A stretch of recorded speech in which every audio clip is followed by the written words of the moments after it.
start recording, and then I'm going to share my screen. All right, so 134, the gestational diabetes is where we're going to start. All right. So this is our case study. And basically the question is, you have you're working in a clinic, 28-year-old Asian woman arrives for a regularly scheduled obstetric appointment. She's in her 26th week of pregnancy and she's a prima gravida. What does prima gravida mean? First time pregnant. That's the first time she's ever been pregnant. Okay, so has she been a parent yet? No. No. So preemie means first time. So once she delivers the baby, then she'll become a prima para. So P-R-I-M-I-P-A-R-A. So para means parent, or they've given birth. So we'll put it that way. All right, so after examining the patient, the nurse midwife tells you to schedule the patient for a glucose challenge test. You review the chart. She's 5'3", she's 143. Is she in weight or out of weight for BMI? Out of weight. She's not. Okay. Her 25 to 20. as we see, is 25. Yeah. So her dad is a type 2 diabetic, and both parental grandparents are type 2. So parental, whose side of the family? Father. All right. Oh, paternal parent. No, it's paternal, so that would be the father's side. Okay. So you're right. So the grandmother and the grandfather. So now you walk in, and what's the purpose of the challenge test? To measure the body's response to sugar or glucose. Okay. It's going to screen for gestational diabetes. So we're trying to see if this pregnancy is bringing about the diabetes. Now, does this mean that she has diabetes? No. No. Once she gives birth, it goes away. After the birth is over with, she has about a 50-50 chance of developing type 2 diabetes later in life, right? Yep. Right now, there's not a concern, but we're thinking this pregnancy is bringing this on. Plus, she has some other risk factors. Her paternal grandparents, her father, her BMI is high, so this is all potential for her to develop type 2 diabetes as well. So they're going to have to monitor that. Will this be a big or a small baby, by the way? Big baby. Big baby. This is going to be a big baby. So she may end up with a C-section. So when do the lungs develop in a baby? Between what weeks? Well, let's start with what's a normal term pregnancy? Is it 40 weeks? 40? 38 to 40 weeks. 38 to 42 weeks. So the lungs develop during which weeks during pregnancy? What was the question? When do the lungs develop? What weeks during the pregnancy do the lungs of the baby develop? At 20? 20? No, it's before 20. Before 20? Mm-hmm. I would think. They're there, but they're not developed yet. They don't have surfactant. That's why, like, preemie babies don't have good lungs. Exactly. They don't have the surfactant. So anytime you have a baby that's less than 38 weeks, they're concerned they may give the mother surfactant to help the baby get the surfactant to help build the lungs. So the lungs actually come into full fruition between weeks 36 and 38. Okay, so just keep that in mind. But with a gestational diabetic baby, since they grow quicker, there is potential for the lungs to develop sooner. Does that make sense? Mm-hmm. So they may not necessarily have an issue, but a term baby starts at 38 weeks. All right, so let's go on to question 2. When do we do the challenge test? We're on 25 weeks. 26 weeks. 24 to 28 weeks. 24 to 28 weeks. So then they give that oral glucose tolerance test. That syrup that's, super sugary is supposed to make you sick and dizzy for women when you take it. But between 24 and 28 weeks, for all women not known to have diabetes, because if you have diabetes, then they already know, right? But would that be gestational diabetes, or would that you just completely have diabetes? Diabetes. Complete diabetes. It'd just be plain diabetes. So it's always in women who don't have diabetes or do not have a diagnosis thereof, because they're trying to see if this pregnancy is the cause of them developing the diabetes. All right, so what instructions do you want to tell the patient regarding the test? Drink the glucose about 40 minutes to an hour before the test. Okay, before they test it. Liquid By the way, this is going to be done at the doctor's office, so they're not going to be at home doing it. Don't we get a fasting blood sugar first? So not Correct. after midnight? Correct. So they can't eat anything beforehand. And what's the purpose of the fasting blood sugar? To compare, have a baseline. So they have a baseline, but it also, what else does it tell them? To see if she's pre-diabetic. If her blood sugar fasting is high. So she may, this may be the first entry point into them determining whether or not she actually does have diabetes. She could have had it and not known it. Okay. So we want to tell her what we're going to do, how we're going to have her, we're going to get this blood sugar. The other thing they're going to also get is a what test? Urine. They're going to get a urine. And when will the glucose spill over into the urine? Ketoacidosis. When the blood sugar level is what? Over 120? Uh-uh. You said it was low the other day. Nope, it'd be high. Over Oh, 140. 250. So, Well, okay, 180. so we got three pieces. Let me No, back up. I remember her saying that people even at less than 200 Two can different also things. have. Two different things. So let's clean it up. Fasting blood sugar 70 to 110. So that's one piece. After you eat, it should be in the 120s. That's what I said. So that was 2. When you have a blood sugar greater than 180, so 180 milligrams per deciliter, then the glucose that's in the body will now spill over into the urine. So then you'll have glycosuria. So I think we're taking numbers from the DKA. That I think we're kind of getting that. That's another piece. But that's for type 1 diabetes. So it's not necessarily about the numbers if when they develop ketones. Okay, so are we kind of clear on that? Yes. Okay. So with so for this particular piece, we're going to get the fasting. We're going to have her drink the liquid, the fluid. Then we're going to take, we're going to wait that, make sure it's good in the system. They're going to draw the blood work and see how her pancreas responds to the excess glucose in the body system. Okay. So as we're going to have her blood drawn, she's going to be asked to drink the 75 grams of the solution. Afterwards, they're going to draw her blood an hour or so afterwards. So that's how we're going to do it. Okay. So here's her lab values.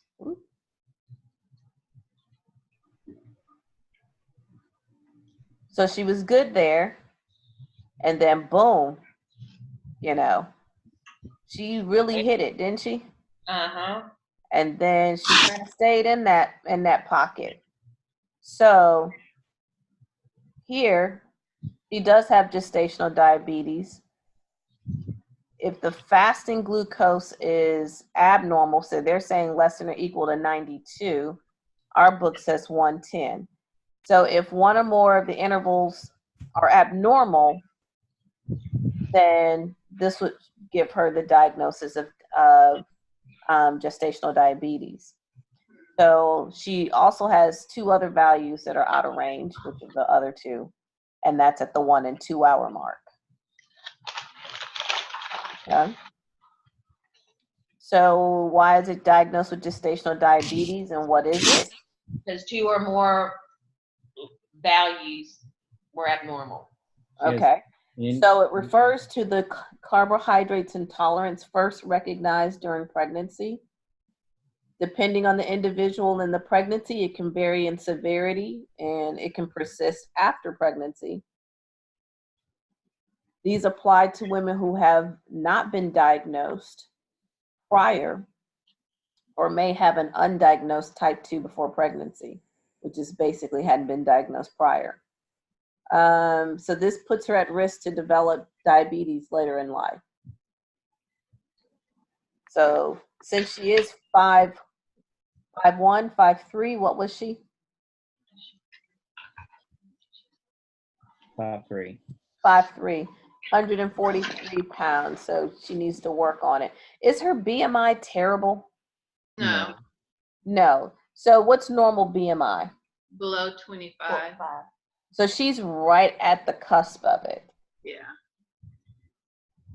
So it's not the best BMI, but it's not necessarily the worst BMI, but she's at the higher end of normal. All right. So list 5 risk factors for gestational diabetes. So what did you place your asterisks next to? She's in her 20s. Her parents have type 2. First-time mother. Her BMI is 25. Okay.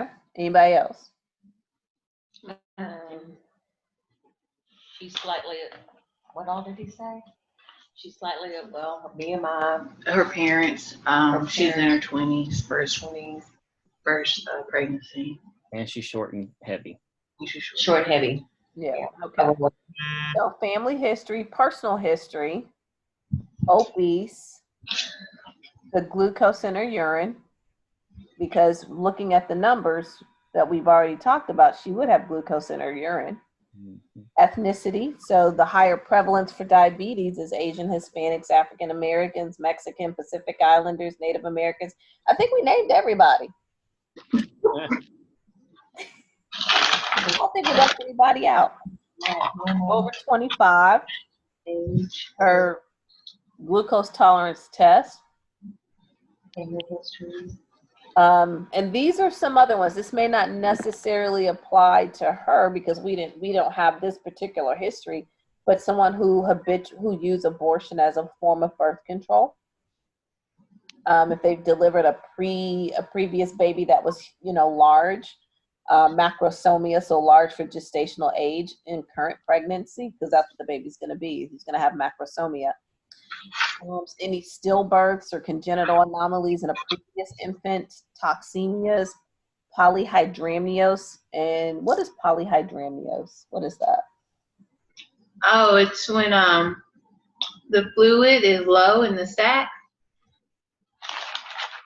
It's when towards the end of the pregnancy the woman doesn't have a lot of what's that fluid? Amniotic. But poly, doesn't that mean a lot or many? Oh, yeah. So this would be an excessive accumulation of amniotic fluid that surrounds the baby during pregnancy. Oh. So this would be a lot of amniotic fluid is what it's saying. And then recurrent urinary tract infections. So all of those are reasons why. All right, so we do some nutritional therapy to manage her diabetes. Because the treatment has to start immediately, we need to call a dietitian. So they're going to meet the diabetic management team later that week. Okay, so what is the goal of medical nutritional therapy? To control her blood sugars. To Okay. decrease the glucose levels without the need of medication. Okay. Insulin, but she can't have oral insulin. Well, I mean, we're just basically saying what's the goal. I mean, she can definitely have sub-Q insulin, right? Yeah. But do we want to start her there if we can manage this with diet and exercise? No. So usually type 2, even if it is gestational, they're going to monitor her tightly, but they're going to try to change her eating habits. Okay. So that way she doesn't get lost in the shuffle. It doesn't mean that she will not end up on insulin, but they usually try to go the least path of resistance first. And then all of those other things that refer to diabetics, like the delayed wound healing, et cetera, this is going to, apply to her as well. So here she needs to make some changes. So the goal here is to control the postprandial blood glucose levels and keep her glycemic level normal. So what kind of diet do they usually have? An ethnically approved low glycemic appropriate ethnical diet. So yes, low glycemic. They usually do the 80 calorie diets, right? To help them. Low carb, under 40%. Low carbs, yep. Okay, so caloric intake recommendations should take into consideration her activity level, pregnancy weight, and pregnancy gain to date. Everyone gains differently during pregnancy. So, some people are, they just have a little baby bump and they could be full term. So they were just literally all baby. Doesn't mean they starved the baby to death, just means that, they were much leaner than saying, I'm eating for 2, because the stomach of a baby at that particular time is so itty bitty. And while you're saying you're eating for 2, you're packing on those pounds to the hip, booty, and thighs. So, just kind of be mindful. So 30 kilocalories or kilocalories per kilogram per day is what they use to kind of start the process. If an individual is obese, then they're going to give them up to 25 kilocalories per kilogram per day, which is about 15 to 2,000 calories for most women. So if we're going to try to control the glucose really well, then, distributions of food should have 30 to 40% of carbs, as you've already said, 20 to 25% protein, and 35 to 40% fat. You said 30 to 45% of fat? Right. You should see it on your screen. Okay, I'm sorry. Nope. We're sharing the screen. Nope. So 35 to 40 of carbohydrates, 20 to 25% protein, and 35 to 40% fat.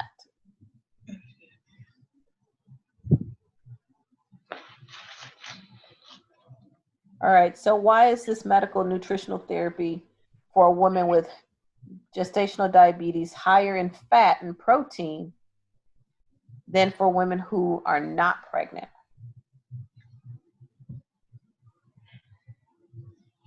Let's see, 100 for women who's not pregnant.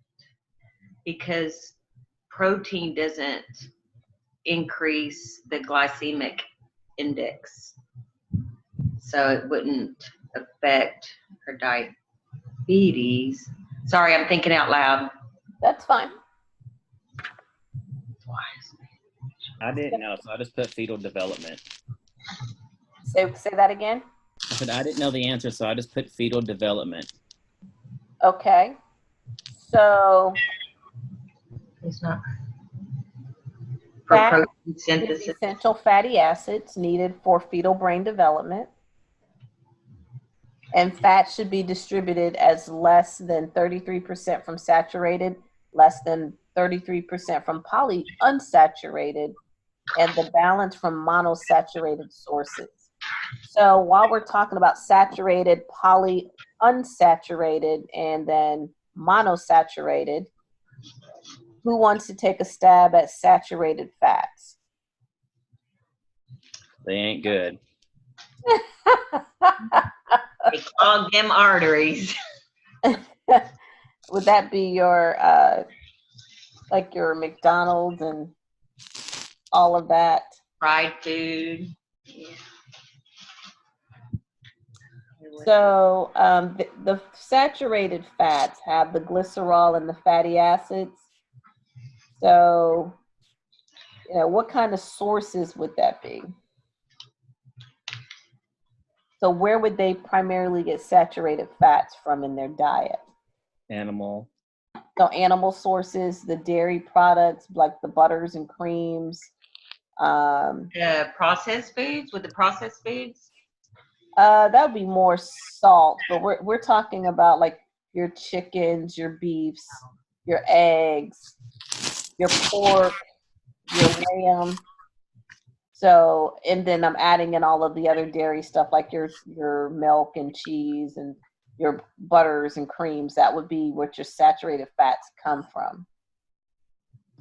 Lard, so people who still use lard, or they save bacon grease. Mm. Someone says, Bacon seasoning. Bacon seasoning? No, it's grease. So, would these saturated fats increase or decrease your HDLs? Increase. Hang on.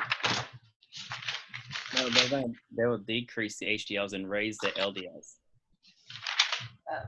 The lousy ones. Yeah, low H is high. So actually, saturated fats raise your HDLs, the good cholesterol, and it changes your LDLs from small, dense to large. So this is why they get bigger.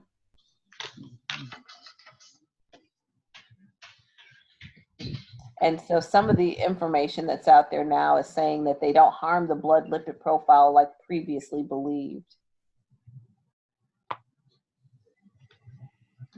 All right, so let's go with polyunsaturated fats. That's your sunflower oil and natural vegetation. Okay. So, so they're liquid at room temperature, but they turn solid when cold, right? So are they more healthy for you? Supposed to be. In moderation, they are. They're healthier for you in moderation. The issue with saturated fats, though, is not so much those fats, but the trans fats. That's why those are considered negative. It's not necessarily the saturated component, but it's the trans component of the saturated fats is the reason why the saturateds are not good for you. So this would be like as you said, your nuts, your seeds, your seed oils, fish, oysters. Those will all fall underneath that realm, correct? Yes. Okay.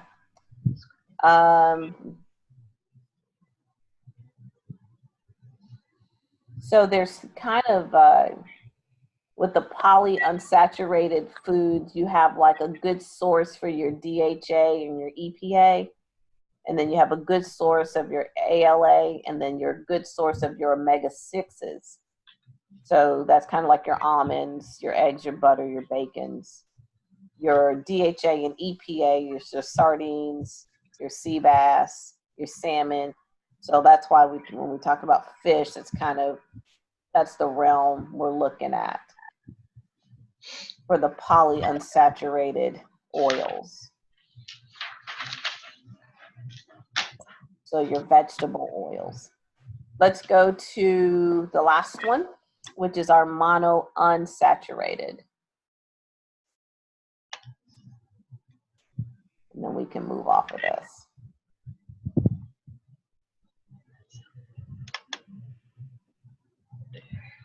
So that's your olive oils, your canola oils, your peanut oils, your safflower, and your sesame seeds.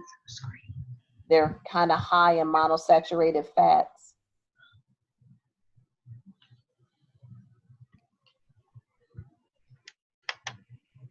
Correct.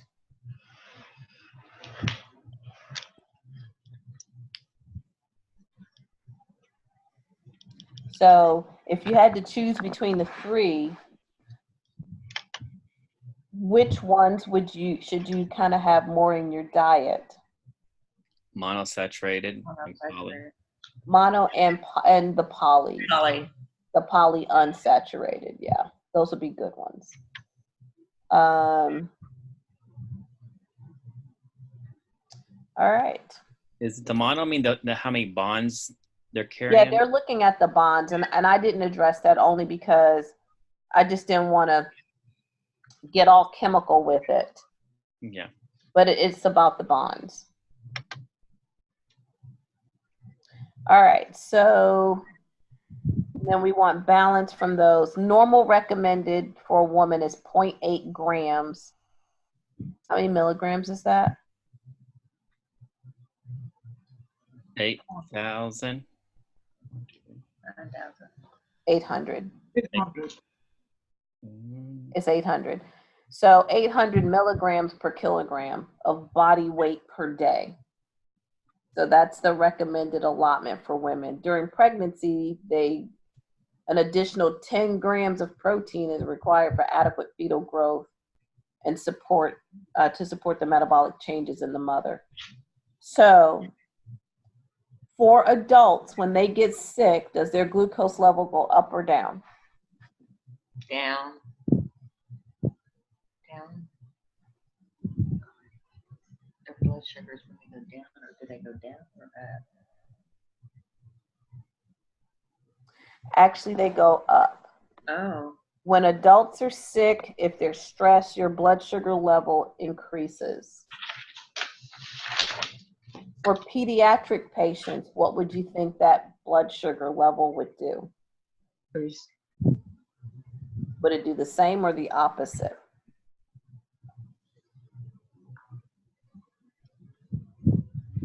Same.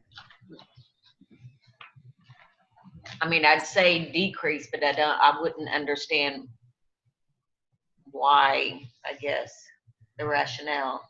Babies have a higher metabolic demand, which means when they're stressed, they're going to chew up a lot of glucose. So their blood sugar level will actually be the opposite. It will decrease during times of stress instead of increasing during times of stress. So go back to the sympathetic nervous system with the adrenal glands and the vasoconstriction and da-da-da and all that. So when the body's under stress, the liver is going to release glycogen, and that glycogen is going to convert into what? Cortisol. Not cortisol.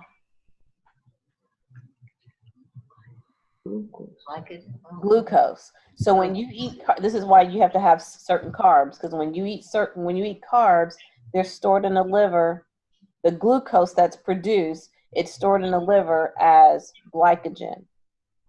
So when your body's under stress, then the liver is going to release the glycogen from the liver. It's going to convert to glucose to give you energy to do whatever it is that your body needs, which is the reason why adults have a higher glucose level during stress than for the kiddo. The kiddo is burning up a bunch of glucose.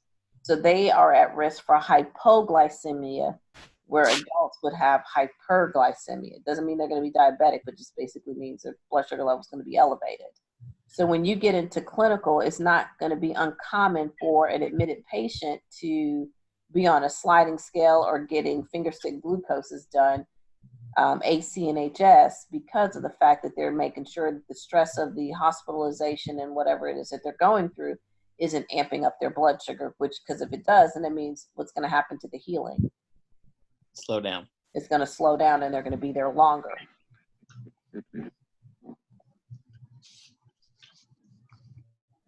All right, number 10. Ooh. So women with gestational diabetes cannot metabolize concentrated simple sugars. By the way, what is a simple sugar? Like soda, juices. Those candy bars and all of that, right? Without a sharp rise in their glucose. So give me some examples, other examples. fruit juice, rice, Mm-hmm. the white pasta. Mm-hmm. Chips. Chips, exactly. So here's a list of them right here. Glucose, honey, fructose, corn syrup. So when you read some of the labels and some of the things you're eating, when you see that high fructose corn syrup, very damaging. That's bringing you right on into that diabetes realm. Molasses, sucrose, regular soda. Now, would you rather drink a regular soda or a diet soda? Diet. No. Diet has aspartame, so that means your brain cells won't work later on in life. Oh, wow. I drink water, but I know. I'm just saying, if that was your two choices, you might as well go full let it go. Candies, fruit juice, syrups, jams, jellies, sweet potatoes, beans, pasta, whole wheat pasta, cakes, cookies, all desserts in general. that's going to, not those all are, beans, though, correct? say that again. That's not going to be all beans. No, I'm not sure which beans they're speaking about. I don't think it's the lentils. I think it's the other beans. I have some beans on my next question. Question 11. All right, complex carbs. They do not disrupt rapid rise. They do not cause, not disrupt. They do not cause a rapid rise in glucose. And we kind of talked about this in lecture 2 when we did this last week. So we're looking at more how fast does carbohydrates convert to sugar. And if it converts very quickly, then it will have a high glycemic load. If it doesn't rise the blood sugar level and keeps it very steady, then it has a low glycemic load. Okay. So when eating a smaller amount, so give me some foods here. Milk, Whole grains. Whole grains. Are you talking about like rye or wheats? Because we just have whole wheat. Because don't whole wheat have some stuff in it, like from the flour? Yeah. I have quinoa, chickpeas, carrots, and wheat. Okay, so let's see. Whole grains. It's not whole wheat. Whole grains. Those breads, like manna, Ezekiel bread, cereals or crackers, brown rice, potatoes, legumes, corn, peas, winter squash. I'm not sure what a winter squash is. Yams, but isn't yams sweet potatoes? No. There's a difference between them, I think. In the, I don't think much, but I do think there's a difference. I thought yams were a sweet potato, but I mean, I could be way off base and be thinking something else altogether different. I consider them the same.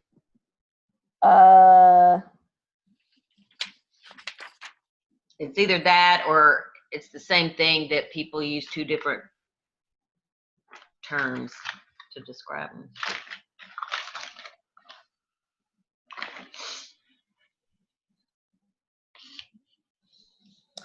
Okay, so they're basically they're saying they're different. I had to look it up because I wasn't really sure. I thought they were yams. I mean, I thought they were sweet potatoes, but they're saying the skin looks different. That the skin looks like a tree bark, where on a sweet potato it's more reddish brown. They're an entirely different root vegetable, kind of like yucca, yucca, not sweet. I don't eat either one is not on my list of. I eat sweet potato fries, but not the rest of it. All right, let's hit the last section. All right, so we get to the end.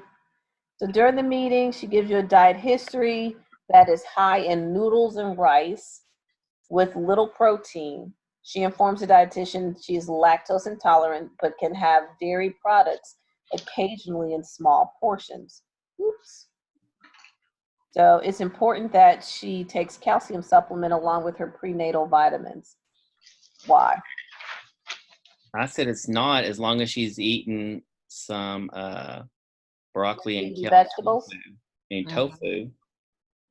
Okay. If the prenatals plus the food equal the daily allowance, then she doesn't need vitamin C supplements.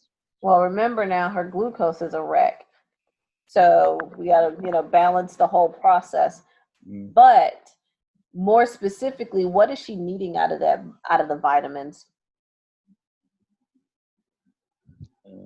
What nutrient or what vitamin is she really needing to make sure that the fetal development, is Iron. Iron, besides iron, but the fetal D, development.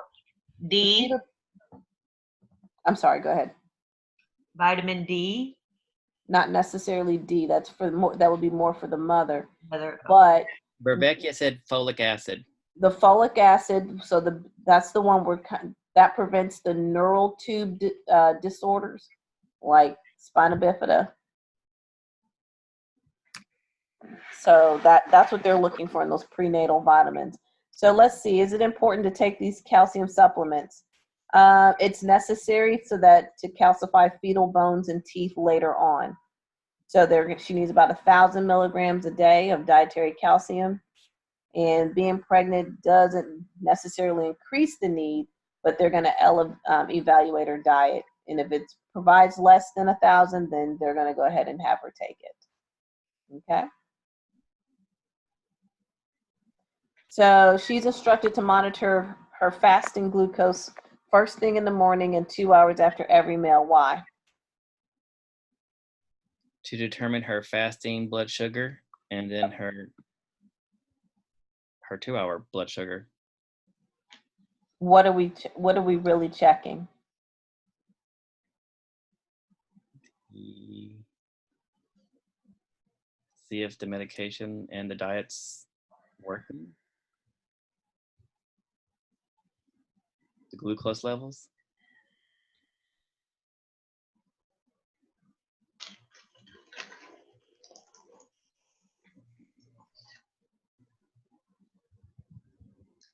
Ms. Hudson, you muted your microphone. Sorry about that. Yeah, so we're basically seeing if the diet is adequate to keep the fasting glucose lower, and then the 2 hours afterwards to make sure that we're not out of range like she was when she took the liquid or the fluid for the glucose tolerance test. So do we need to now start her on insulin? So we're basically looking at the glycemic control to help guide the appropriate nutrition and exercise and to assess the need for medication intervention. So that's basically why they're testing or having her check it out. Does that make sense? Yes.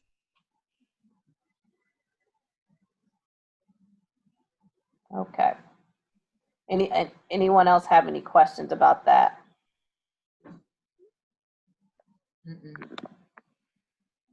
No? Nope. Okay, let's move on. So she is instructed to complete ketone testing using the first voided urine in the morning. What's the rationale for this request? Is that to make sure her ketones are not too high, so she's going into DKA? True, that is correct.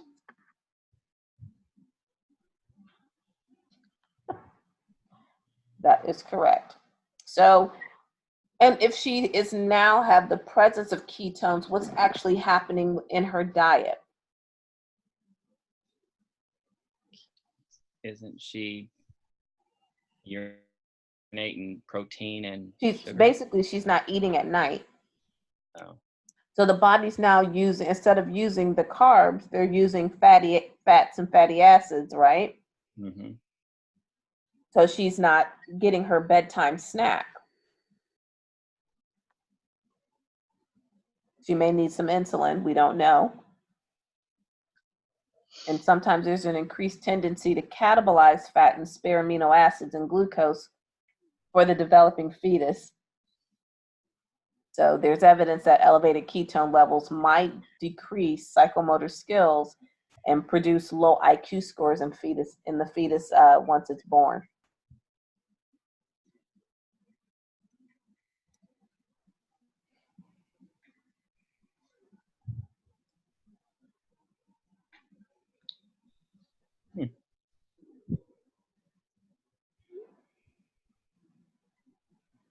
Okay.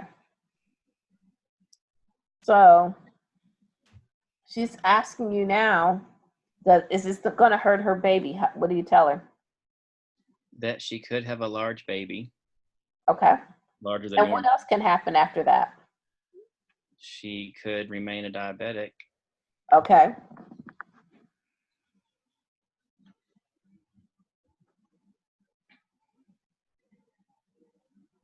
Anybody else? I agree with those.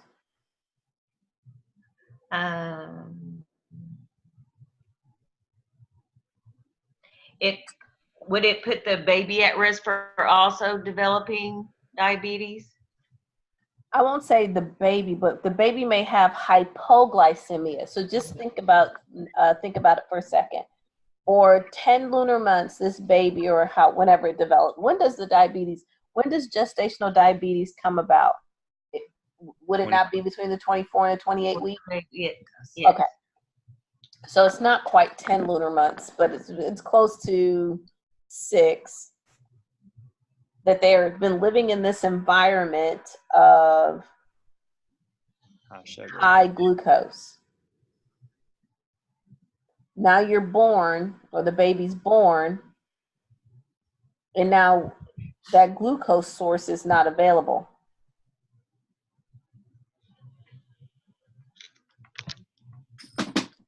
Does that make sense? Mm-hmm. Yes. And then babies have a high or low metabolic demand?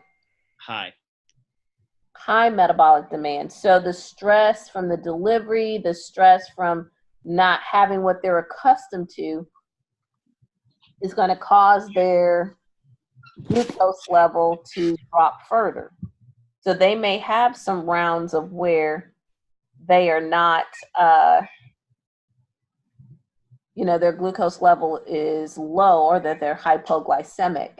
So they're going to monitor the baby afterwards, to make sure that they're not hypoglycemic.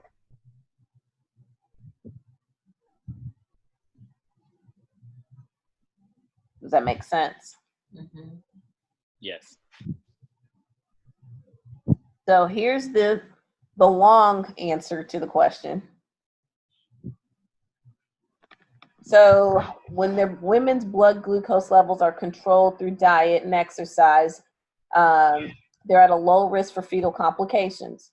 So these complications could be stillbirth, spontaneous abortion, hydramnios, macrosomia, congenital anomalies, neonatal hypoglycemia, which is what we talked about, hyperbilirubinemia, and fetal or neonatal death. Although no standard recommendations have been formulated for fetal surveillance in pregnancies complicated by GDM, testing to identify fetal compromise can begin as early as 32 weeks gestation, particularly in women if the woman has poor glycemic control.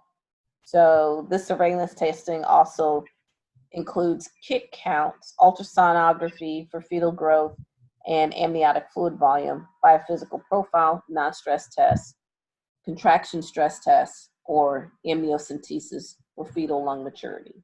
So that's a big answer.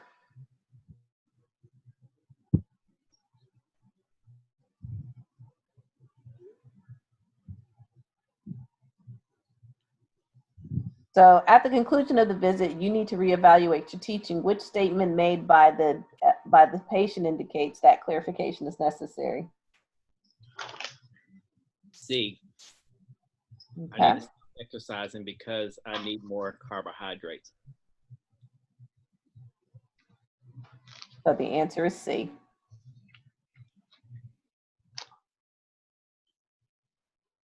Exercise is safe. And it's helpful in lowering the blood glucose level because the medical nutritional therapist is the mainstay of treatment. She needs to follow that diabetic diet that was tailored to her. And she needs to monitor her glucose frequently. Measurements are usually taken AC and HS, and after meals as instructed. Ketone urea needs to be reported because then she's going to have to go to the hospital, get IV fluids and all of that. Okay. I think that's the end of it. Oh, no. One more. So which, she plans to have another child soon. She asks you if she will develop GDM again. What do you say? Yes, she did. Or D. yeah. Say that again. B. There's a risk. There's a risk of reoccurrence in the next pregnancy. Let your healthcare provider know. D. Yep, so delta. There you go. That's the reoccurrence rate, 35 to 75%. So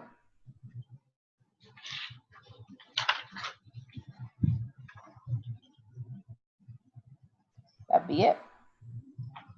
So does that help you kind of understand a little bit more about the about gestational diabetes? It does. Yes. You say that like, oh Lord, yeah. It makes me understand it more since it's been forever and a day since I've had kids. Okay. Never knew. So then have you looked at the pharmacology that's been posted for your diabetes? For that I've just seen a med list of common meds. I haven't seen skills. I haven't seen another list. I haven't. right, it's in it, but it talks about the insulin and Lispro and all Oh, of. yes. I have that one. Okay, just making sure. Because I didn't want That's the chart that gives what the duration, the fast. Okay, yeah. Yeah. All right, so which case study would you like to go to next?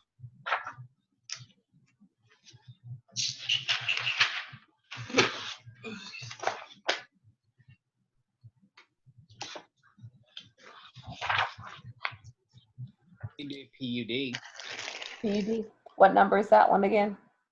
44, page number 211. 211. Okay.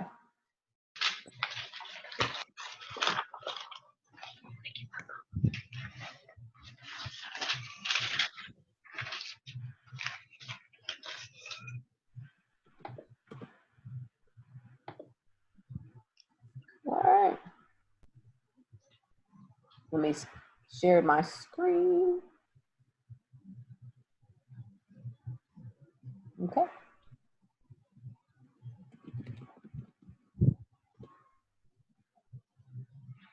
Hitting share screen now.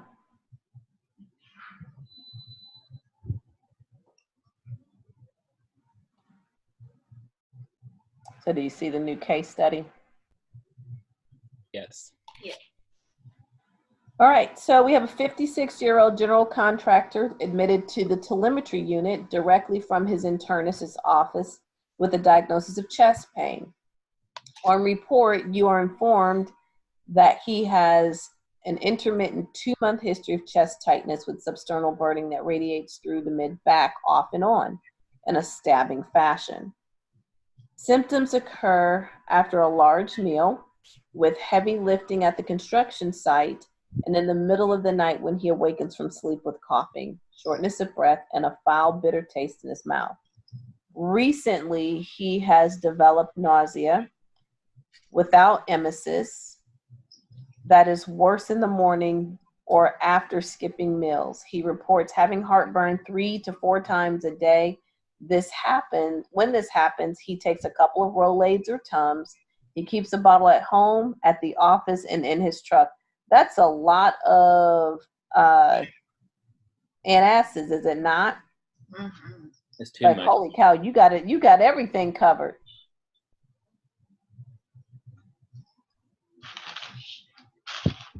Okay, so his vital signs are 130/80 lying. Is that good?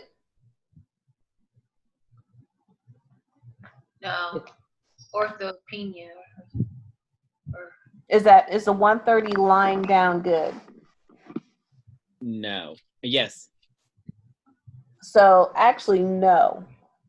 Usually your blood pressure is lower lying down, right?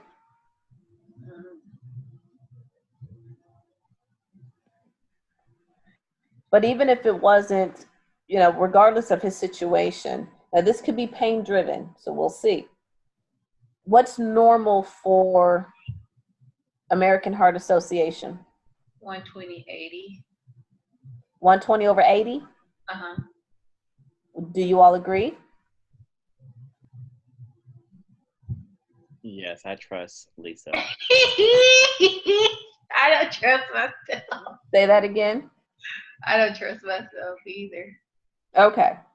According to the American Heart Association, normal blood pressure will start with the systolic. Is 100 to 119 over 60 to 79. That's normal. 120 to 139 systolic to 80 to 89 diastolic.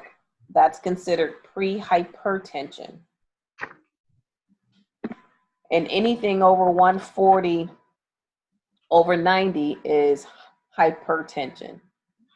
So over the years, what they have done is looked at, we've been saying 120/80 is normal, but people have been developing heart issues.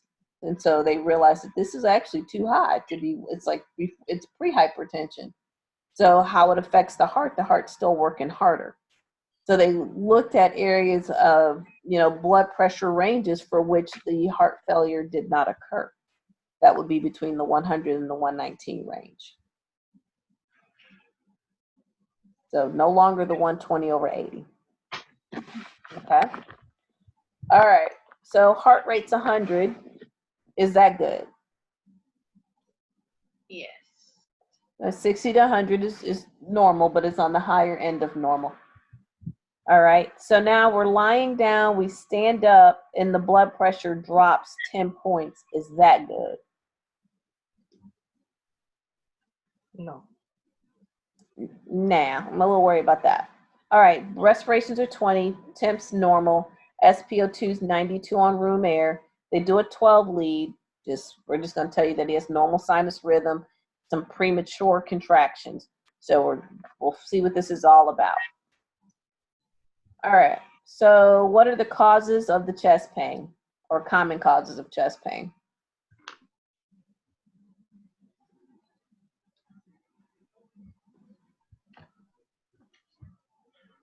Ataxia.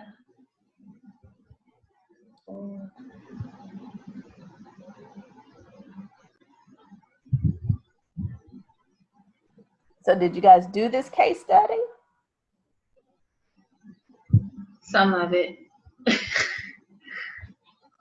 I mean, you were very vocal on the gestational diabetes, and all of a sudden we got the peptic ulcer disease. I was like,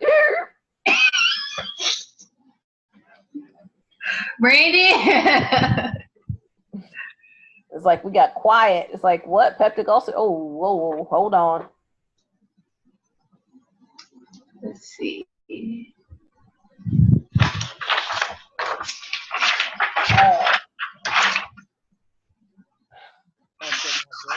Okay, so common causes of chest pain. We'll start with cardiac ones. If you have a heart attack. Pericarditis is when the outer layer of the heart layer is inflamed.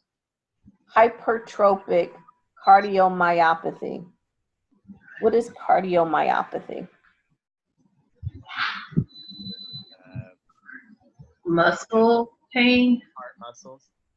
It is heart muscle.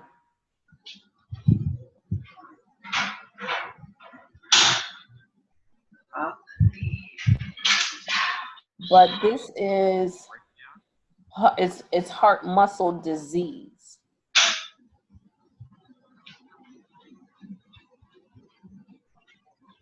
So if that means the heart muscle doesn't function well. So someone who needed this would probably need a heart what? Heart transplant. Okay.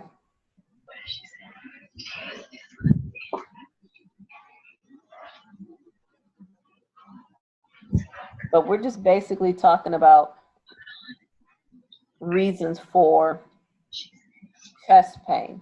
Now, the specific one, hypertrophic, there's different types of cardiomyopathy, by the way.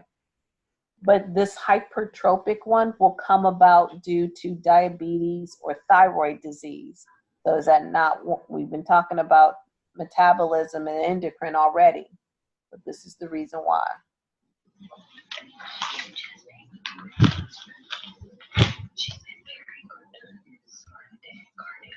Okay. Aneurysm, what is that? Like a blood vessel in your brain, something. Okay, it's a blood vessel. I mean, it has to do with the blood vessel, rather. Yeah. Like a herniation, like a bulge. Isn't it like a balloon or kind of a bulging? So it's where layers, you have 3 blood layers. The tunica, Tunica, tunica. So if you spell tuna and then take off the A and add an IC. So you have 3 tunicas. You have a tunica intima, so INTIMA. You have a tunica media, MEDIA. And then you have a tunica externa, EXTERNA. Or the other word for externa is adventitia. So A, D, V as in Victor, E as in Edward, N as in Nancy, T as in Tom, I as in Igloo, T as in Tom again, I as in Igloo, A as in Apple. So adventitia. So intima means it's the inner layer of the blood vessel, so to be closest to where the blood flow is. Media, that's what allows your blood vessels to dilate and constrict. And the externa is the outside layer of the blood vessel. Okay? So in an aneurysm, and I had to explain it in that manner, in an aneurysm, what ends up happening is the layers, not all 3, but there's a separation of the layers. So it could be between the media and the externa, or the media and the intima. Does that make sense? Yeah. Did I lose you guys? Kind of. Is the phone, have we disconnected from Zoom? No, we're here. Can you hear us? All right, so what part are you missing? So when you have a blood vessel, the blood vessel actually has 3 layers in it, or to make up the one blood vessel. So you have an inner layer, you have a middle layer, and you have an outer layer. Does that make sense? Yes. Okay, so when you have an aneurysm, the aneurysm can happen it can happen where the middle layer, in between the middle layer and the outer layer, or from the middle layer to the inner layer. Does that make sense? Mm-hmm. So basically, when those layers start to separate, that's where you get the ballooning in an aneurysm, because it's a weak area, it's lost its elasticity, and blood at some point in time, because as the pressure goes through, it's beating up against this weakened wall, it can actually start to collect there, but it's damaging the vessel as the blood pressure goes through. So this is the reason why, as that layer separates and the pressure continues, it can actually thin the layer so thin that it ends up doing what? Burst. It'll rupture. That's where that chest pain comes from. All right, looking at lung causes. Pulmonary emboli. What's an emboli? It travels. Okay, so it's a clot that travels, so it started someplace else. So this is somewhere in the lungs. Okay. Then we have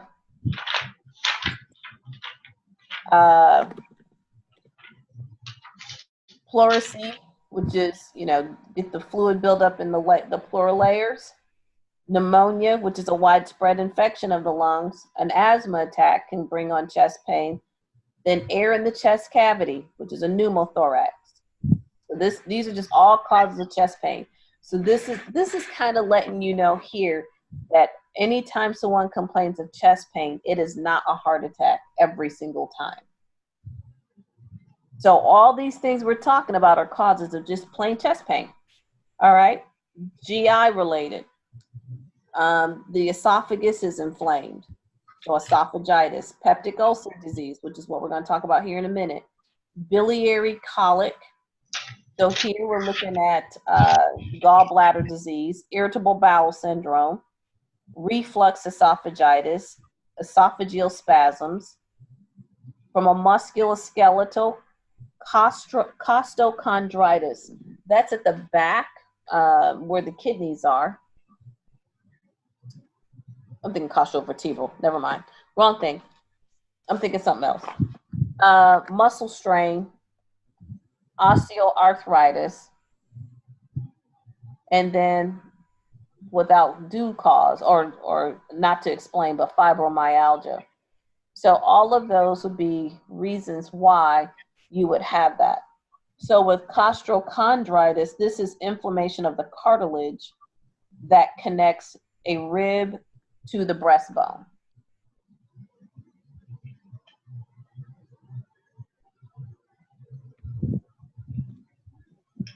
Okay, and then if you had a rib fracture, you're not going. That'll probably help be along with it. All right, psychological, panic disorders. You're like, how many causes are there? Hyperventilation syndrome, the psychological. Skin, herpes zoster, and shingles. I think we're done. You're like, it's about time.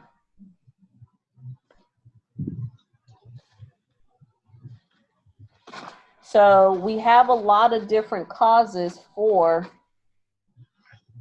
the for chest pain. Okay.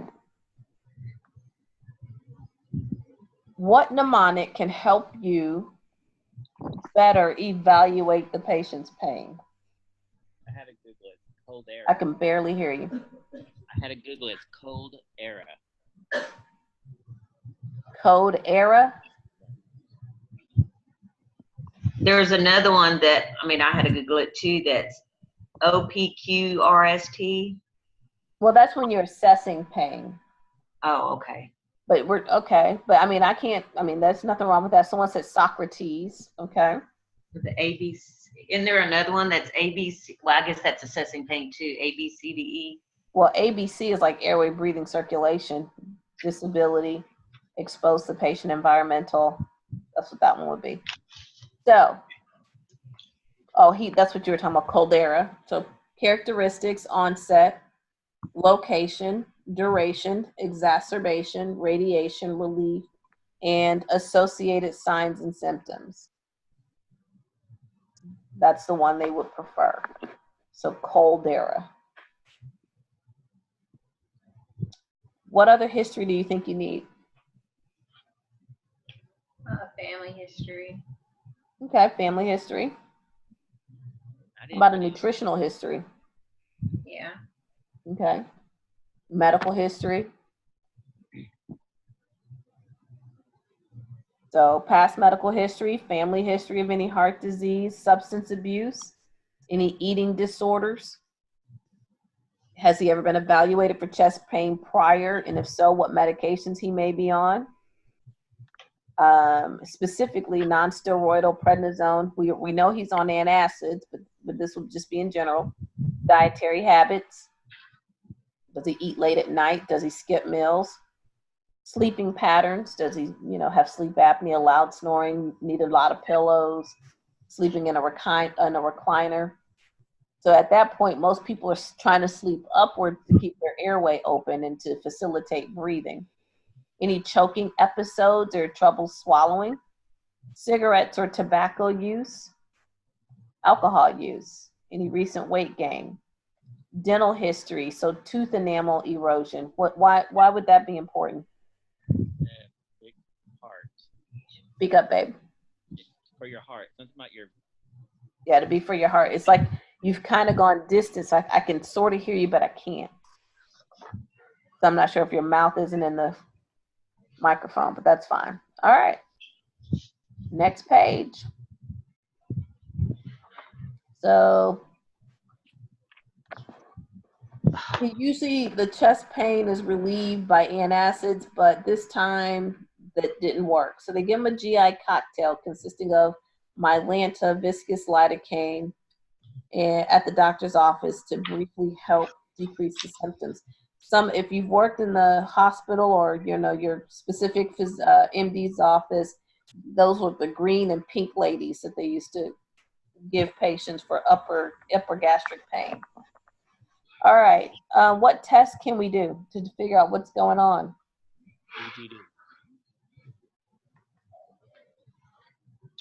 Barium swallow. Okay, Endoscopy? an endoscopy. I'm all for that. A bear. Did you already said bear. Barium. Barium. A barium swallow.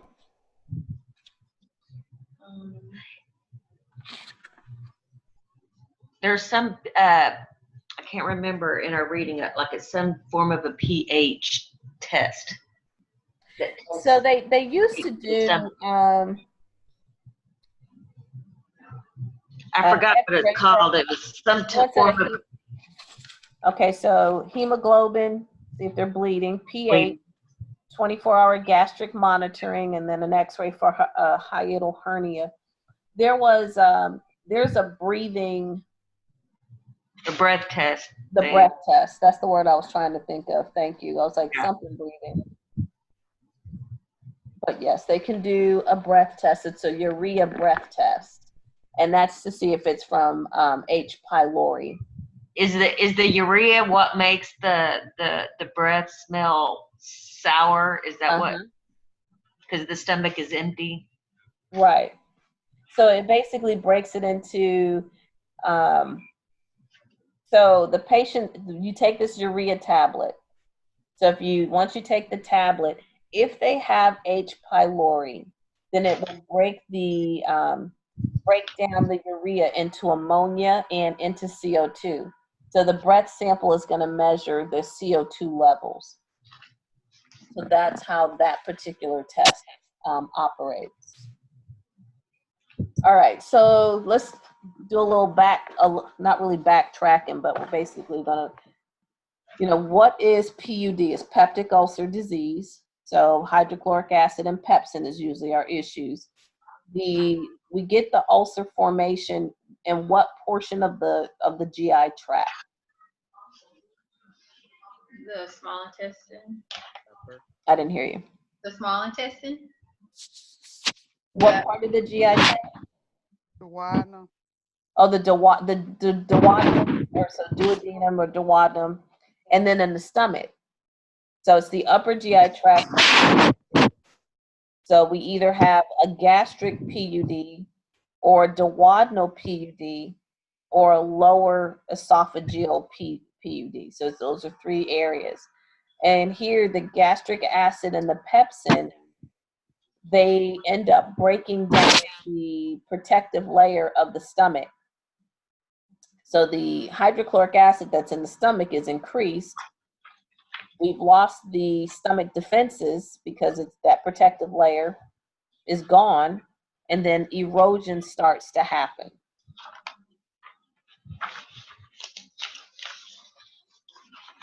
Okay. Are we up to date with that? Yes. Okay. Yes. Oh, so we have several layers in the stomach.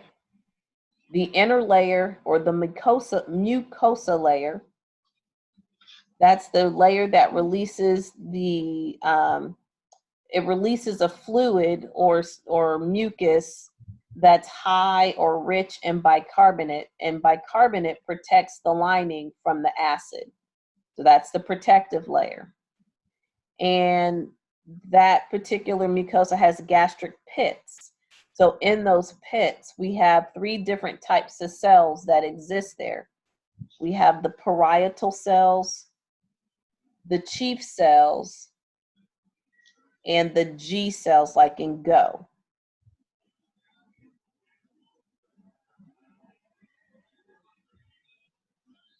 The parietal cells, Pariatal, they release hydrochloric acid. The chief cells like Indian chief, they release pepsinogen with hydrochloric acid, and that makes pepsin. The G cells, what do you think they're going to release? Gastric They release gastrin. What does gastrin do? breaks down the food you eat. Maybe. It stimulates the release of gastric acid.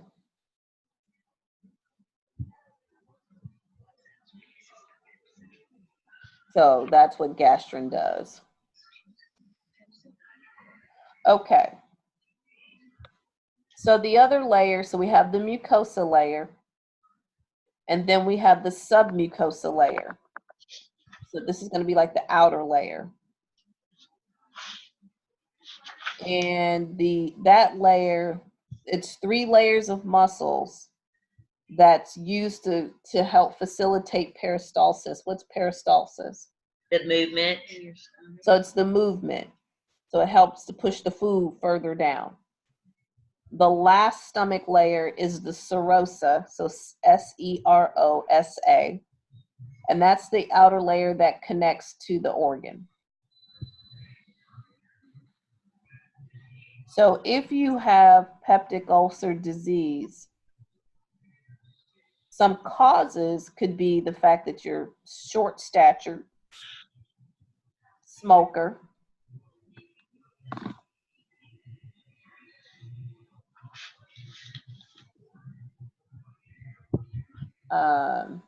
or that you may have a condition called Zollinger-Ellison with a Z.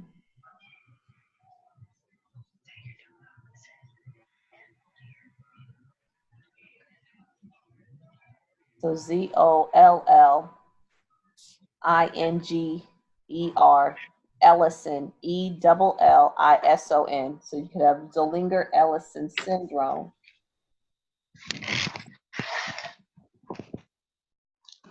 And this is a condition or a disease where tumors cause the stomach to produce acid. So it's going to secrete your gastric acid, your hydrochloric acid.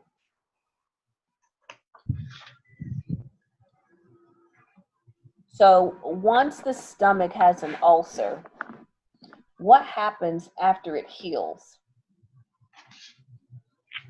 Scar tissue. So it becomes scar tissue. So eventually they're going to end up with some stomach drama.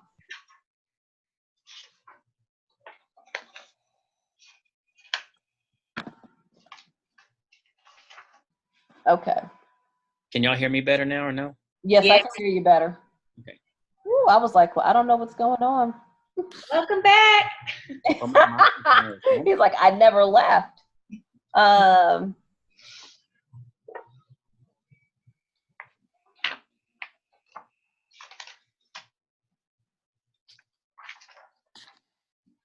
Okay.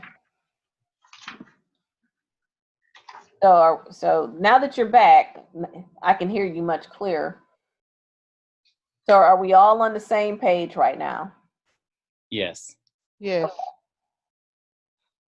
All right. So what happens in PUD? So here, the pepsin and the hydrochloric acid, they attack the mucosa, right? Mhm. 90% of PUD is in the duodenal area. 80% is gastric. So if you take NSAIDs all the time, you could be setting yourself up, and non-steroidal anti-inflammatory drugs, then you can be setting yourself up peripheral vascular disease. Once the ulcer forms, the acid penetrates, the mucosa, histamine is released, and then it produces more hydrochloric acid. So H. pylori is that a virus? What is that? Bacteria. A bacteria. Okay, so that bacteria is going to invade the mucosal wall, and it's going to produce something called urease, which is it's an enzyme of urea, which breaks down, as I said, the ammonia into CO2 to neutralize the acid and break down the mucosa. So from the NSAID use, we have decreased production of the acid. And if we have less acid, then most people don't have what? Pain. Because some people actually try to take it before the pain.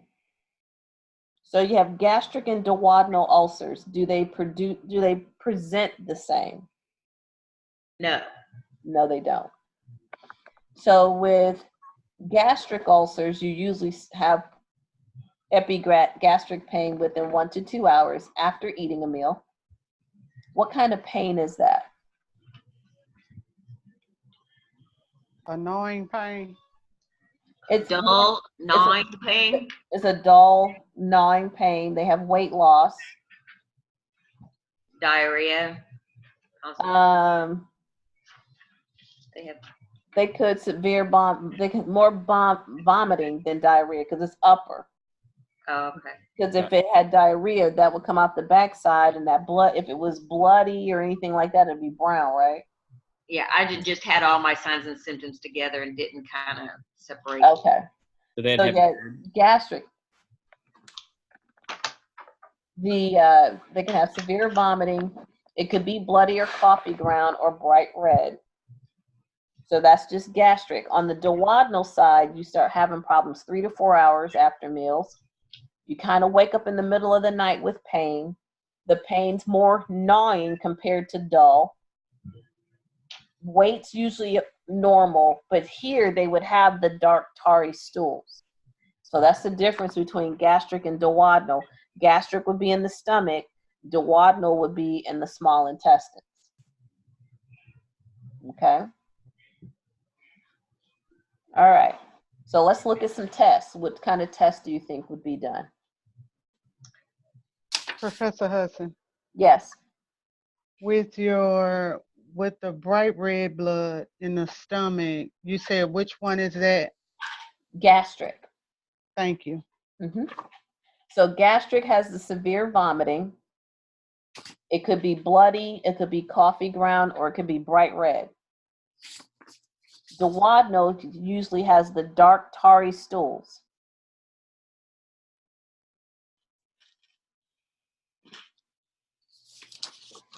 So what lab test?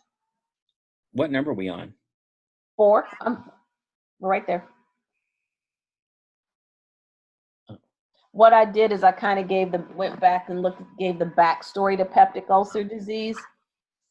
Since, not really sure who all finished this one, but maybe this will help facilitate some of the answers as we go through.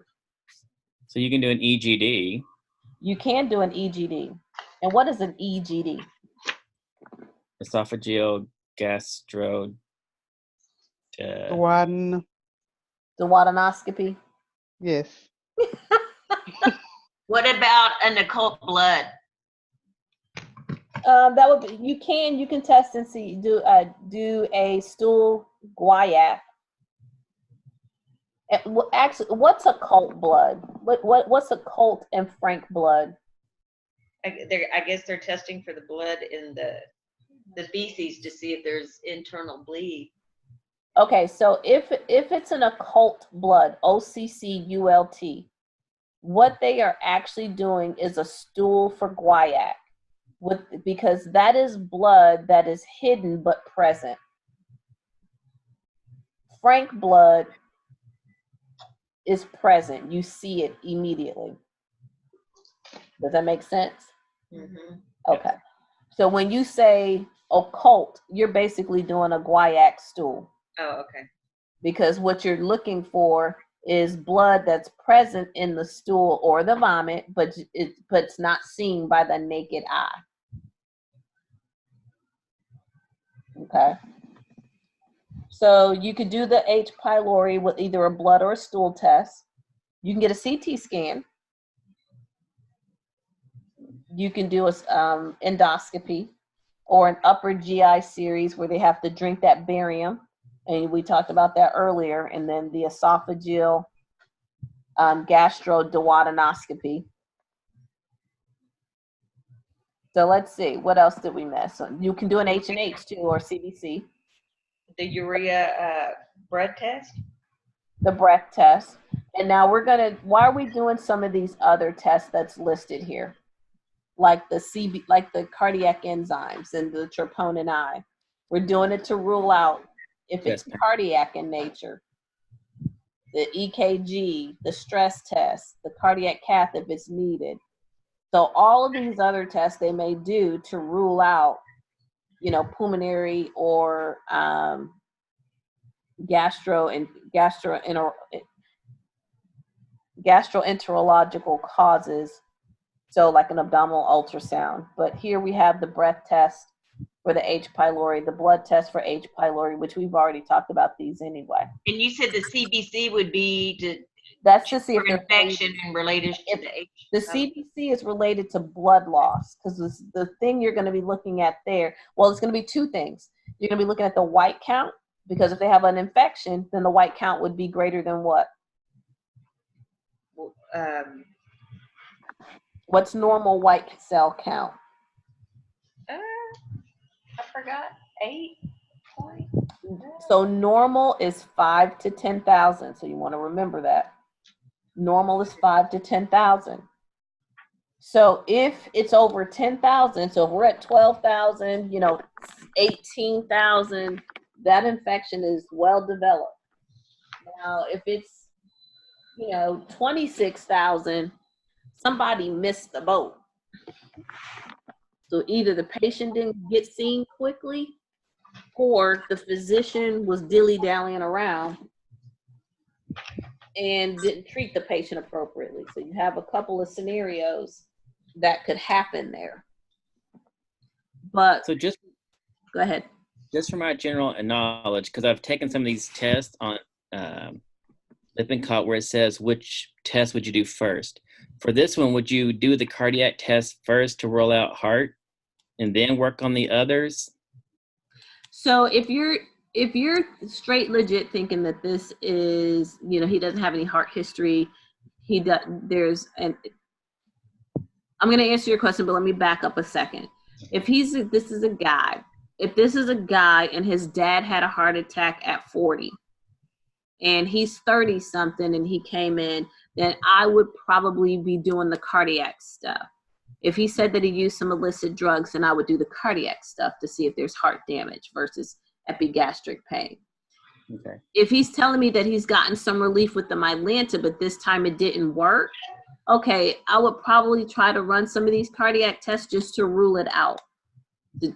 Because, okay, if it was working before, why is it not working now? Okay. Does that make sense? Uh-huh. So I think it's going to depend on the person. This scenario, what these are designed to do is to get you to thinking, if this patient came in, since they're complaining of some epigastric chest pain or epigastric pain, but sometimes people present with epigastric pain and they're having a heart attack. So they're gonna make sure that we're not going on the other side. That's why they're gonna get a 12 lead. But can you diagnose a heart attack on a 12 lead by itself? No. No. No, you cannot.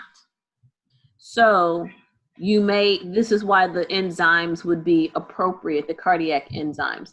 But a better test would be a myoglobin blood test, because when the heart's damaged, that's when the myoglobin levels go up.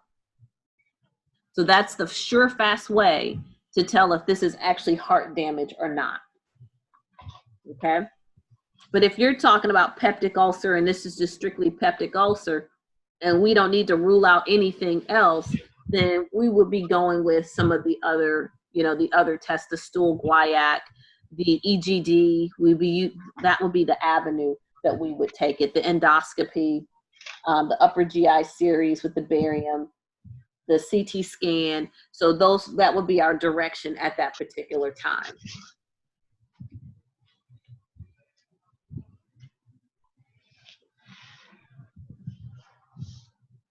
Okay. So does that kind of make sense there? Yes. Okay. All right. So let's scroll down. But kind of when we hit this, the last one, that's where we are. But remember, we looked at all causes of chest pain. So this is a good source of diagnostic tools that you could use if you're thinking that this is a pulmonary cause and not, and not just for somebody complaining of chest pain. Well, yeah, it'll be the person complaining of chest pain, not epigastric pain per se. So these would be the tests you would do if you're thinking it's an emboli or something else pulmonary related or pulmonary driven. All right, so we find out that he smoked a pack of cigarettes a day for 35 years. He drank 2 to 3 beers on most nights, and he had 20-pound weight gain for the last 10 years, so 2 pounds a year. He feels so tired and old. He has dark circles under his eyes. He complains of constant daytime fatigue. His wife is even sleeping in another bedroom because he's snoring. He also re-injured his lower back a month ago lifting a pile of boards. So his physician prescribed Motrin, 800 milligrams, 3 times a day, 2 to 3 times a day for 4 weeks. Okay. Which factors in his life are contributing to the chest pain and nausea? And then explain how. Well, the Motrin could be making him nauseated because he's already taken all these other antacids. And he already says he skips meals. Mm-hmm. And then the Based smoking. based on what's there. On this paragraph here? Right. So we're just going by the progression here. So here we have more information about the patient. He smokes. He's been doing some drinking. He's gained weight. Now he's feeling kind of tired. He has these dark circles underneath his eyes. He's fatigued. Now he's snoring. We didn't get an original weight on him, but 20 pounds is not, it's no small weight loss. Small weight gain. Probably got sleep apnea. He drinks. The smoking would cause the chest pain because maybe his lungs can't expand like someone normal would. So it's. Say that again, darling. I don't know how to rationalize it, but holy cow. Okay, I'm going preparing his upper respiratory tract, where maybe it's causing him the pain because it can't. What is the term I'm looking for?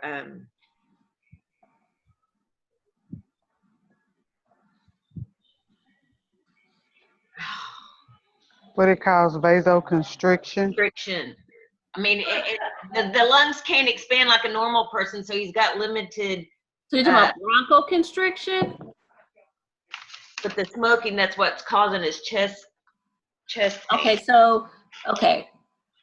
Smoking actually affects the blood vessels. It's the nicotine and the cigarettes that causes vasoconstriction.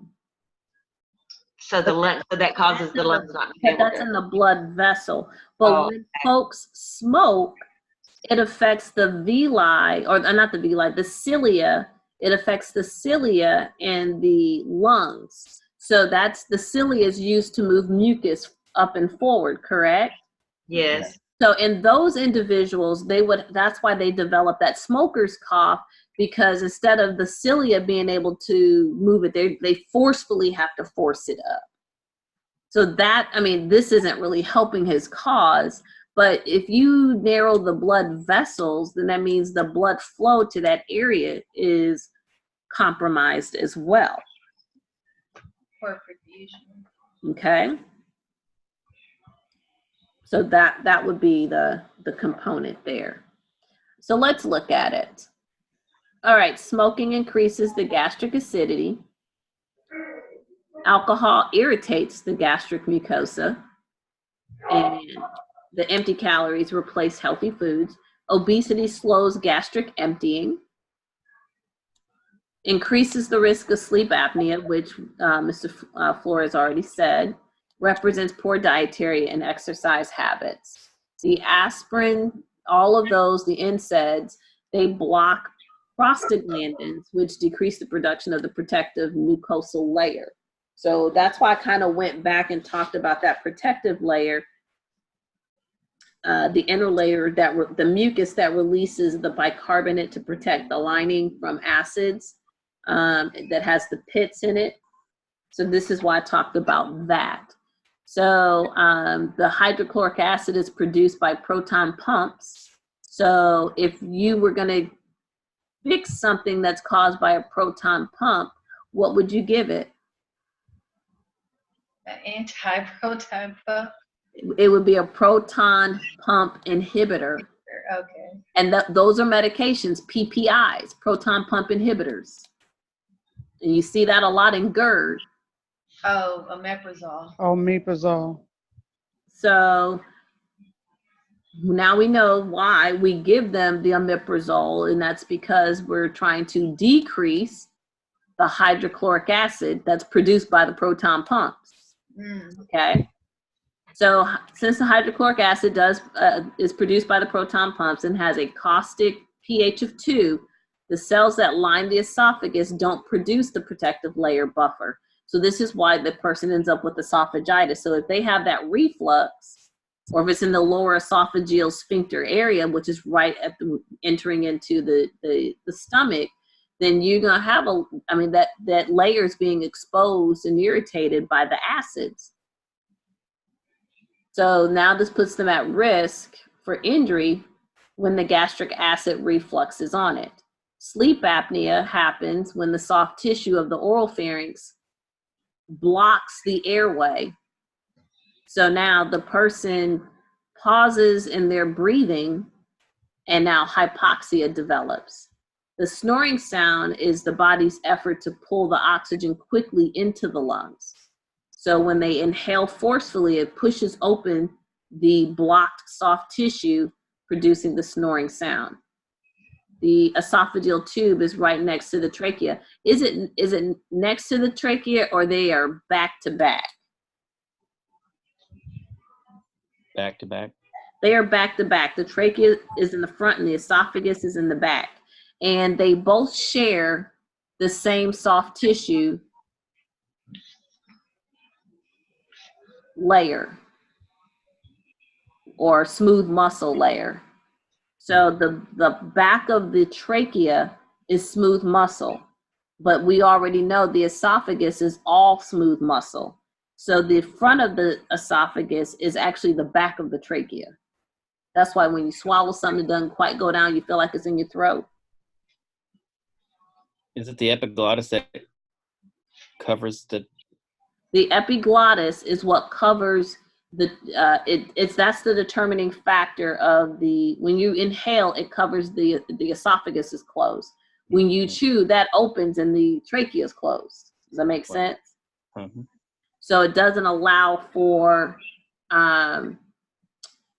it covered, when you breathe, it's open because that epiglottis and then have the larynx and all of that.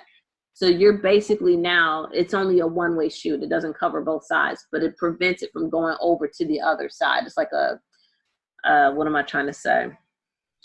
It's like a train track that V's, Mm-hmm. and it splits into two different tracks. So you have the opening, one track's going to continue, and it'll just close off the airway when you're breathing, when you're eating. So that way the food doesn't go down into the trachea. But when you're breathing, it's going to open. The epiglottis will open. When you're eating, it's going to close. So it's just on that one side.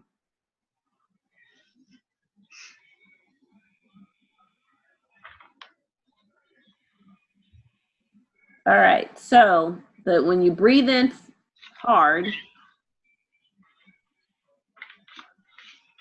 this often sucks the gastric juices up in the esophagus, even over the vocal cords, into the lungs, and washing over the teeth.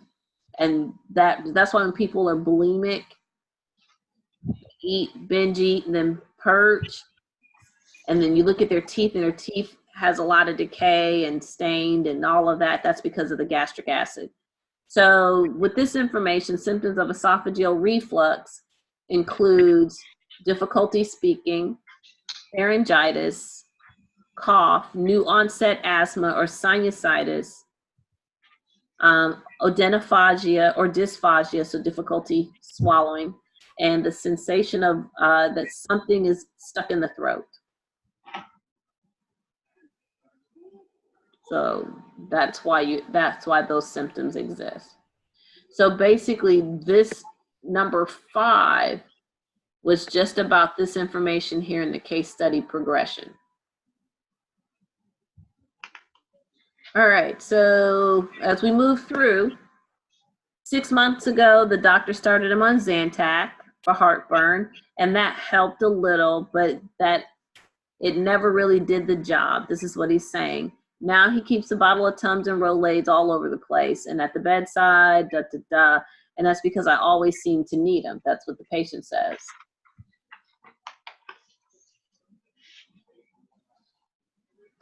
So what do you think the ranitidine, why did it not help? I think that he's taking too much antacid. Well, he was on Zantac before he started doing all those Tums. So he's saying he went to the Tums or the Rolaids because he wasn't getting the relief with the Zantac. Yeah, but he didn't. Tums is a carbonate, so it was keeping the Zantac from working. Yeah. The what was?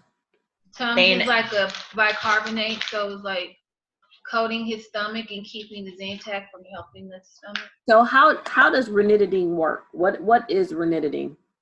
It's a H2 blocker. Okay, so it's a histamine blocker. Histamine blocker. Uh-huh. Is that what the H? Is that what you mean? Yes. Yeah. Okay, so if it's a histamine blocker, why would it not work on the peptic ulcer? So the hydrochloric acid is related to, or it's produced by what? I just told you. I'll back it up so you can see it. The parietal cells, Chi cells, and G cells. The Chi cells. Right here.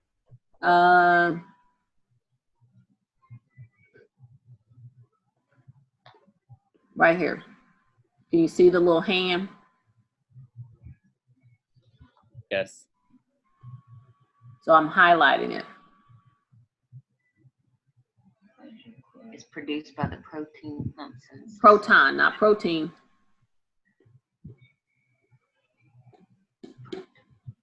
So if the hydrochloric acid is produced by the proton pumps in the stomach, you gave them Zantac. Zantac is an antihistamine. Would this work on the proton pumps? No. No. Does everybody follow that? Yes. Don't say yeah if you don't.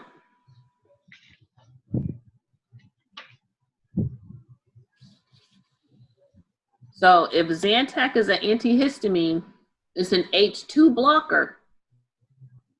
So although it worked on the H2s, it didn't work on the proton pumps.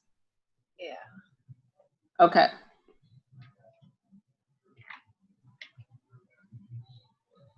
Smoking while taking H2 receptor antagonists such as that reduces the effectiveness of the medication.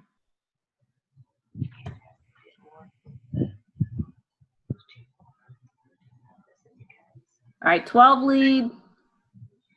Everything's normal. X-ray, no abnormalities. Sats are 94. Breathing's not labored. Here's his labs.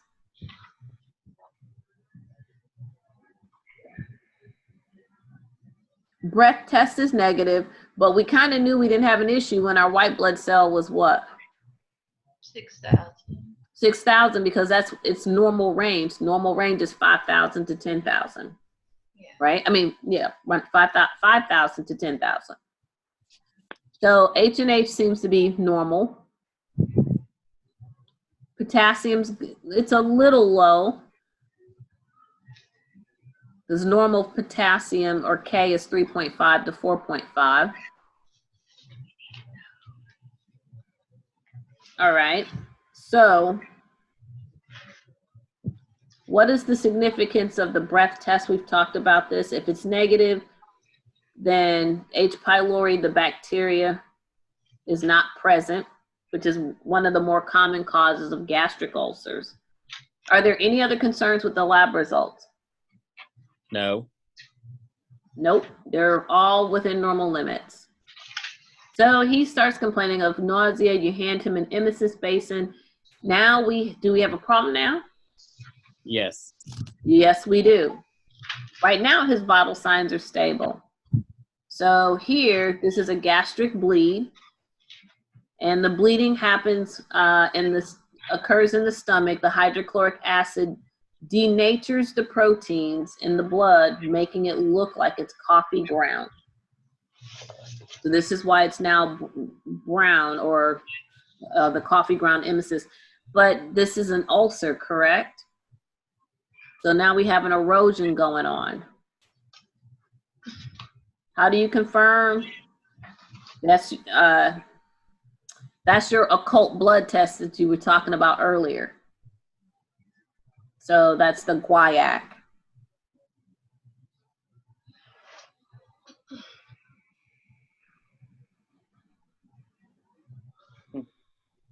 All right, case study progression. As you ask the charge nurse to contact the GI doctor to explain the recent events while you stay with MR, the gastroenterologist gives several orders and states he will be there in 30 minutes.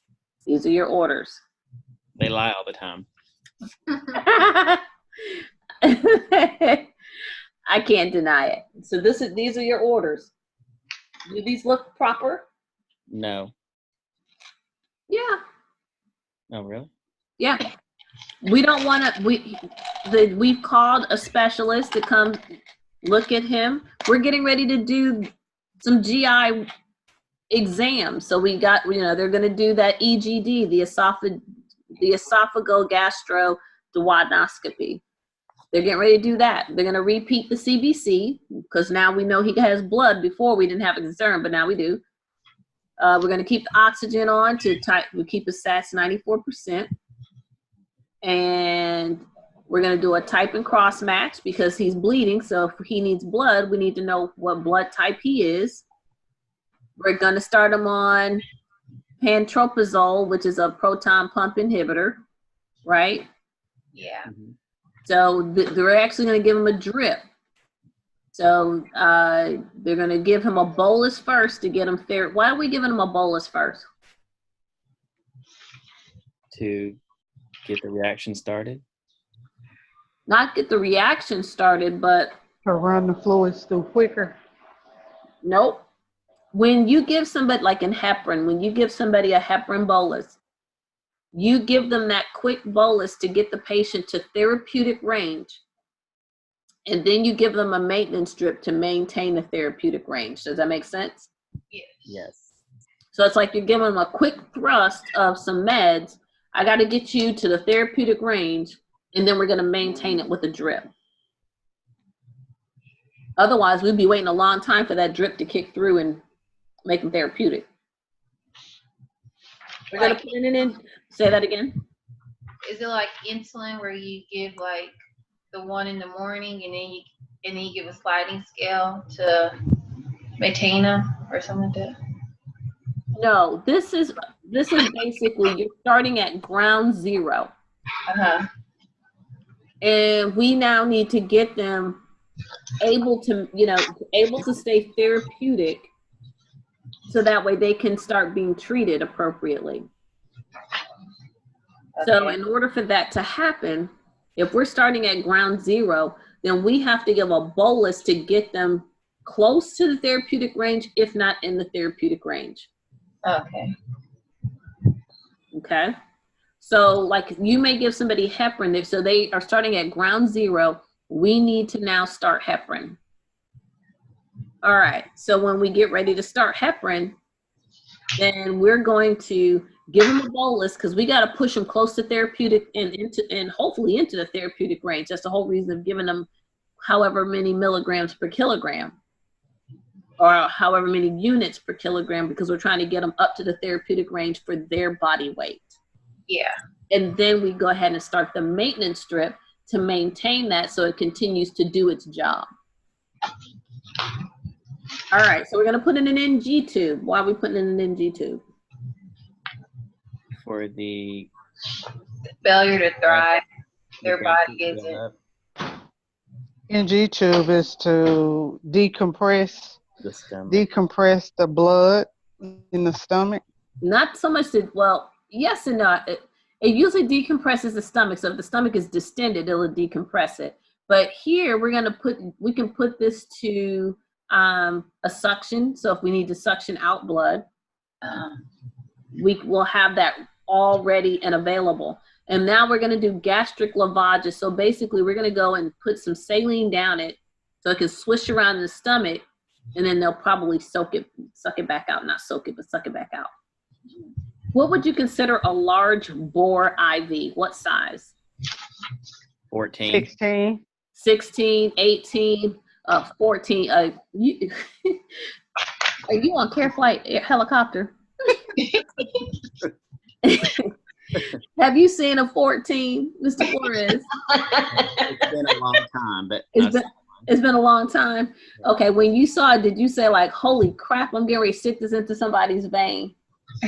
I was just cringing. Exactly. So, not that 14s can't and won't be put in, but if you do at least an 18 or 16, you'll be fine. That's large. That is pretty large. Just don't do a 22. A 22 is too small. Okay. So if they're going to give blood, the patient needs to have at least an 18 gauge in. But usually in the ED, they'll put a 16 and a 14 in a minute. So the larger the gauge, the smaller the needle? Yes. For the IV catheters, yes. A 24 is what you would normally see in a kiddo and a baby, infant. Okay. Okay. And I wanted to clarify kiddo because it's it's not like your school ager, it's more like your infant, toddler. All right.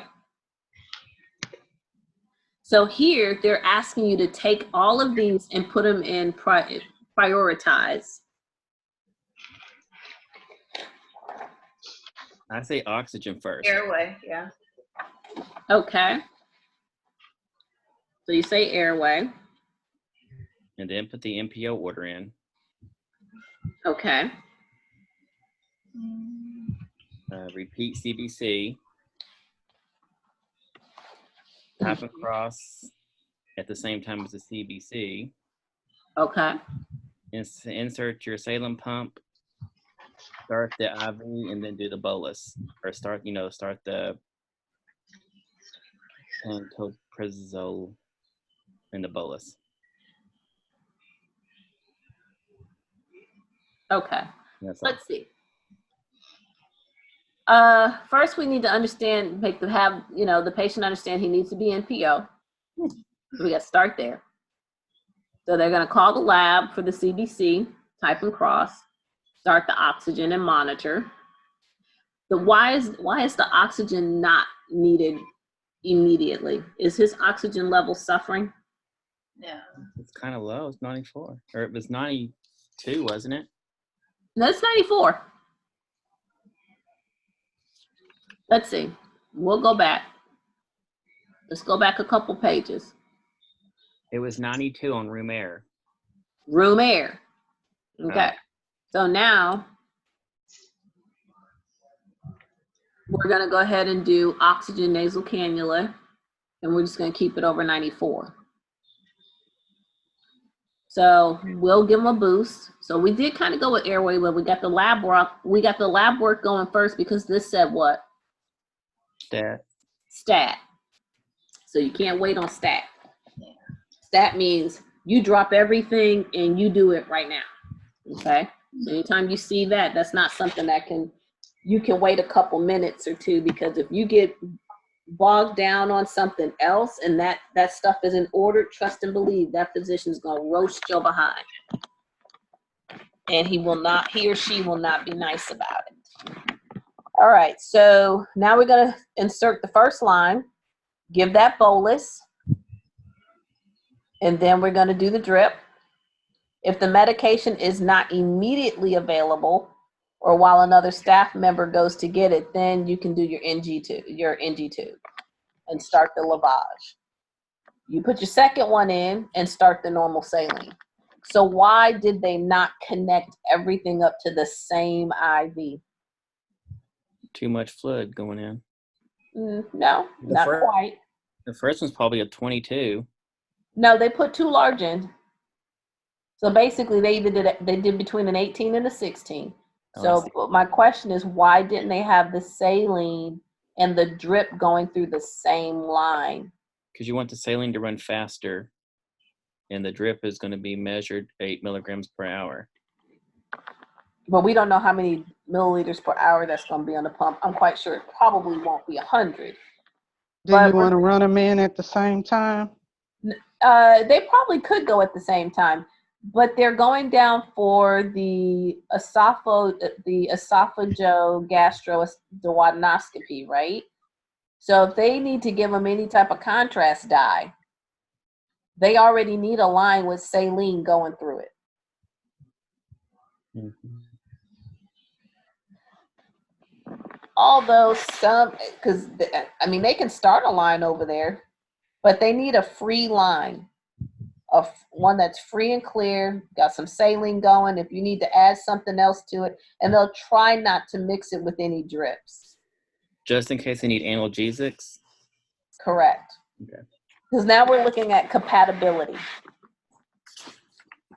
That's our concern, our compatibility issues. So when you start having different medications and things like that, are they compatible together is really the question you have. Because if you have medications that are not compatible going into something, what have you just done? Drug on drug reaction. Exactly, and potentially kill the patient.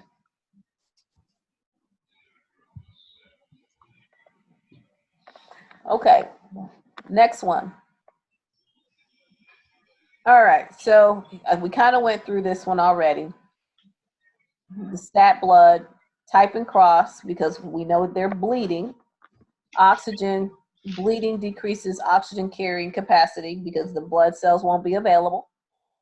So we're going to optimize the oxygen saturation.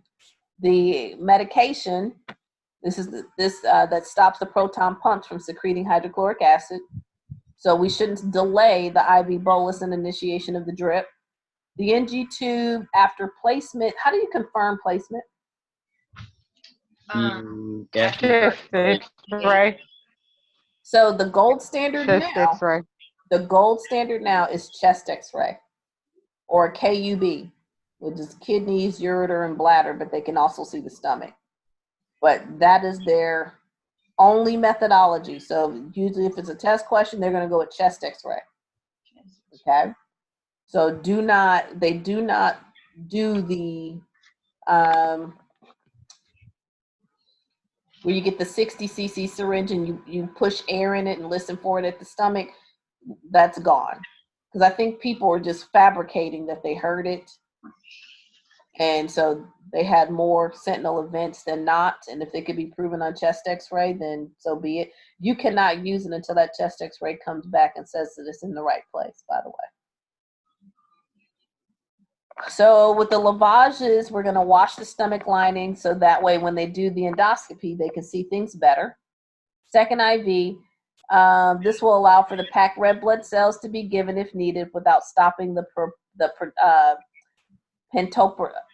can't even say it now. Pantoprazole drip. I was like, pop, pop, pop, pop, pop, pop, like somebody was popping something. Anyways, so yes, blood has to go by itself. That's the other reason why. You can't put blood and any other medication together. So now he has erosive esophagitis, Los Angeles Class B, moderately sized hiatal hernia, diffuse erosive gastritis, and an ulcer in the antrum of the stomach that is oozing blood. The duodenal bulb shows a normal endoscopic appearance. During the EGD, the bleeding is stopped with cautery. Biopsy specimens of the gastric mucosa are obtained and the biopsies are negative for H. pylori. His bleeding ulcer is attributed to the NSAIDs. He is kept in PO until the next morning to allow for sufficient hemostasis of the cauterized site. Clear liquids are allowed at breakfast. MR tolerates the liquid diet without any nausea and vomiting and is discharged home the next day with the following instructions.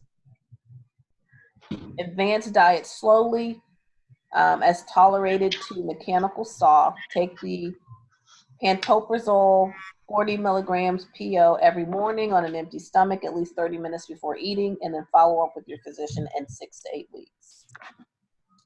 So,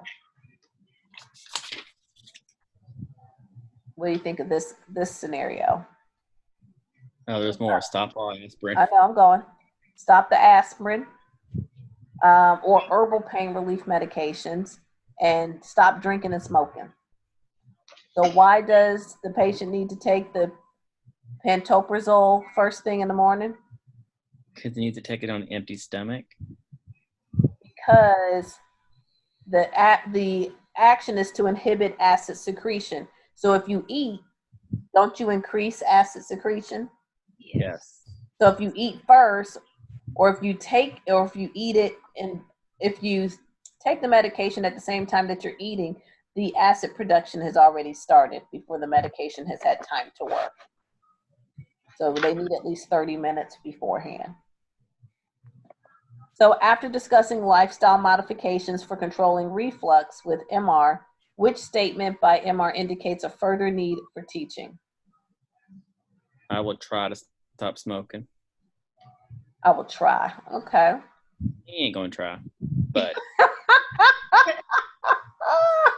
You're so wrong.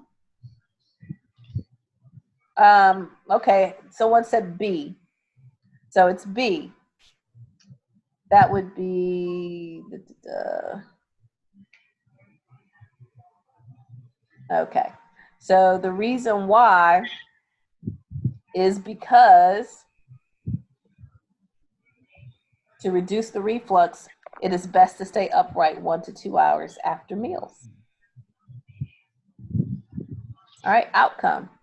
He goes home, he vows to stop smoking and take better care of himself. He calls his primary doctor to schedule a sleep study because the snoring due to the snoring, and cut back his working hours. He may not stop smoking, but he did say he would try. So he didn't lie. He may try to stop, but he did not promise you he was going to quit. So that's the reason why A would not be the right answer. well, when my mom told me she was gonna quit smoking, she got an e-cigarette, and then I caught her smoking cigarettes and using an e-cigarette. No. So, I need to send you this article that just came out by, I want to say by the Department of State Health Services. A friend of mine or a colleague of mine sent it to a bunch of us just this week. E-cigarettes are worse. E-cigarettes, they are killing people. They're damaging their lungs, and I'm just going to be honest, the facilities do not know how to treat this, by the way. Especially Hospitals, teenagers. hospitals do not know how to treat patients with these e-cigarette lung injuries. Matter of fact, this was a health alert about vaping. Yeah. And they sent it out on the 5th of this month. It's been all over the news too. Mm-hmm. I do have a question. Are you? Can I ask a question? It's kind of going back to the medications because I'm not fully understanding exactly in that scenario that you were giving us about why I guess, and just knowing how the difference between the proton pump inhibitors and what they do versus the H2 blockers in that scenario. Right. If he wasn't smoking, the H2 blockers may have been more effective. May not have been. But the proton pump, if that's where if we're creating more or producing more hydrochloric acid, then why not give them the medication that's going to work directly on the thing that's producing the acid? Oh, the proton pump inhibitor. So overall, the smoking causes what? I'm sorry.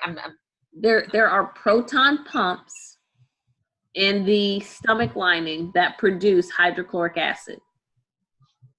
Okay. And where does the smoking come from? I mean, how does that affect? The smoking actually inhibits H2 blockers from being effective. It's like how antacids can make an antibiotic ineffective. Okay. Or certain medications, they'll tell you don't. As a matter of fact, it's a lot of medications they tell you to wait if you have an antacid that needs to be given.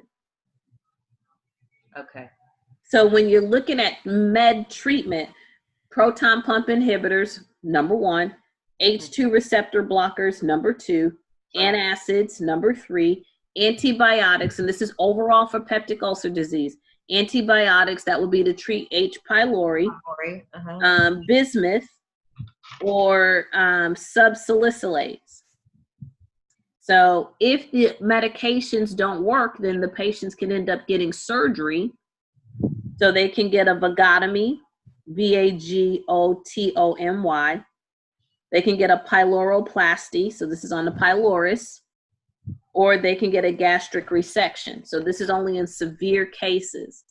So if they're getting, the vagotomy is they cut the vagus nerve, and that prevents it from stimulating the gut to produce hydrochloric acid. If they're going to do a pyloroplasty, then they're going to open the pylorus that's narrowed from the scarring. And if they're going to do a gastric resection, there's various types. So it removes the diseased part of the stomach. And then if they do the gastric resection, the issue here now is you have to watch for dumping syndrome. So the stomach can't regulate the movement of the food because it's missing the secretions or the necessary materials.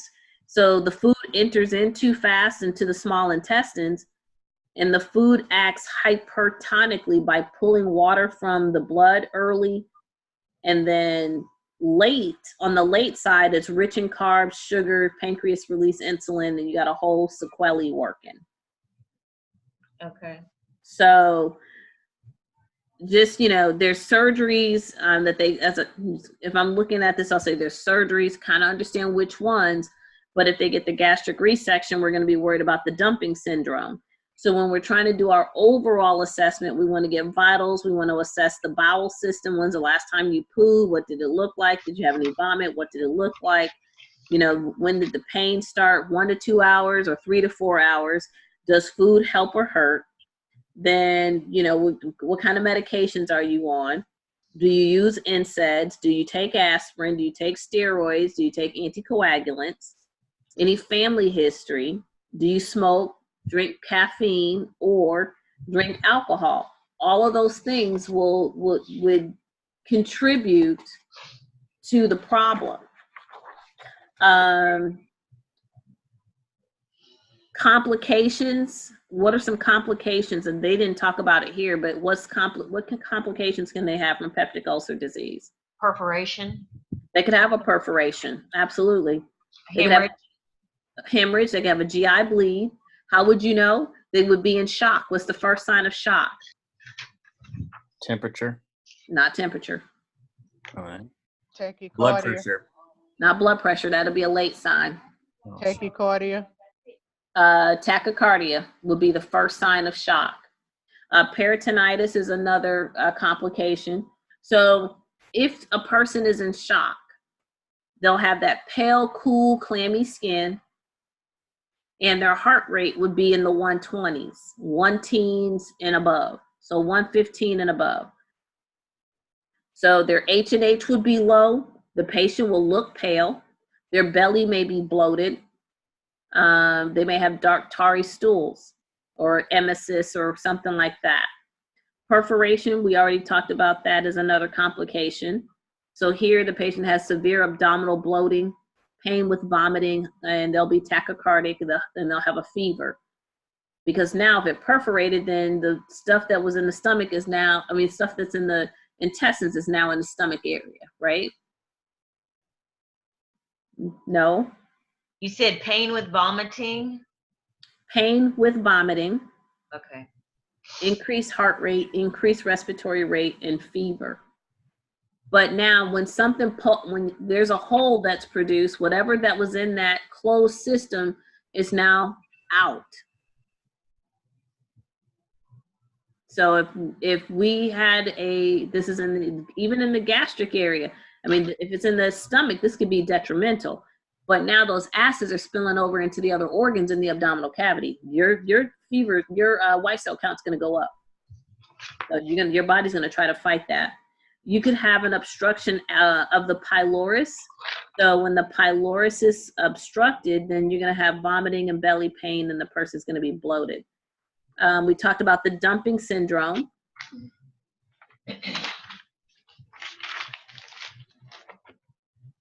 And that dumping syndrome can happen 15 to 30 minutes after eating. That's the early dumping. With that dumping, so you can have early dumping, you can have late dumping, and you can have fluid shifts. So that it gets real, I won't say crazy, but I will say it'll get real delicate. Because when you have these fluid shifts from this resection, or from the dumping, then motility speeds up, the heart tries to compensate for the sudden shift. So now we have diarrhea, the blood pressure goes down, the patient feels terrible, they're nauseated, they're fainting, and this could be 30 minutes after eating with this dumping syndrome. From a late perspective, this will be 3 hours after eating the food. So it enters too quickly into the small intestines, and it's high in carbohydrates and sugar. So this now causes the pancreas to release a bunch of insulin. So the insulin tries to go in there and fix the problem, but then it actually ends up causing hypoglycemia. So when they had a high blood sugar, now it's super low. So now they're going to present like they have insulin shock. So they'd be sweaty, dizzy, shocky looking, pale, cool, clammy, that process.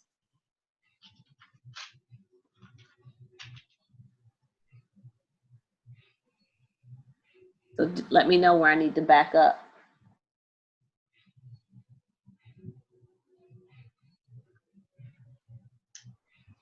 Did that all make sense? Yes, ma'am. Don't say yes if you don't get it. Just say no, it don't make sense, and we'll go back. No, I understand. Okay. All right, so we want to educate our patients about the dumping syndrome, which is what I just spent time talking about. So overall, we want our peptic ulcer disease folks to eat big meals or small meals? Small. Small meals. They need to eat small, frequent meals versus the big ones. We already talked about they should not lie down for, an hour or so. The earliest they can lie down is 30 minutes. This helps to decrease that emptying process so that it'll help decrease that dumping syndrome. Don't drink fluids with your meals, but you can after. And actually, if you drink while you're eating, you give yourself a bunch of gas anyway. So you should either drink before you eat or drink after you eat. What about sugary foods and drinks? Should they have those? No. No. No. What about very hot or cold foods? Should they do that? No. No. What kind of diet should they eat? Bland. Bland. High fiber, high Low protein, salt. but low carbs. So they should eat a high fiber, a high protein, but a low carb diet. So avoid spicy foods or acidic foods like tomatoes and oranges and grapefruit. So citric fruit juices and fruits, caffeine, alcohol. What about fried foods? Would that be good? No. No. No. What about chocolate? No. No. No. Because of the caffeine. Didn't chocolate have a lot of caffeine? Right. So this is when you're looking at the ulcers, this is what we're talking about now. So I'm going to back up just a second because I'm not really sure if I was clear, but I want to make sure. In relation to the dumping syndrome, small frequent meals, lie down 30 minutes after eating, don't drink fluids with your meals but after like 30 minutes after. Avoid sugary foods and drinks. Don't have things that are very hot and cold. For the dumping people that you're concerned about, they should have a high fiber, high protein, low carb meal. Now, just if they don't have a resection or anything like that, you're not worried about dumping syndrome, then for those folks, low fiber foods, that's bland and easy to digest. So if we're just talking about the ulcer itself, the peptic ulcer part, no resection, no dumping, no nothing. And so those foods would be like your white rices, your bananas. So anything that doesn't require a lot of digestion or for the digestive system to work.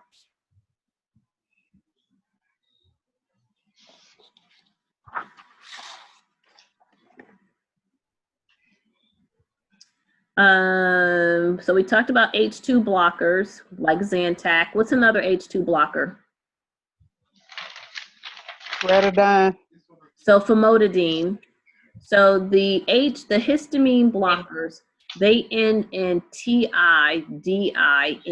They're the tidines. So like ranitidine, famotidine. So it's the tidines, tidine. So we don't want to give these H2 blockers at the same time we're giving an antacid because it's going to decrease the effectiveness of the drug. All right. So we talked about proton pump inhibitors. Those are the prazoles, the prazoles, right? Mm-hmm. So that'll be your Prilosec, your Protonics. So they're going to attach to the proton pump on the parietal cells. We already said the parietal cells make the hydrochloric acid.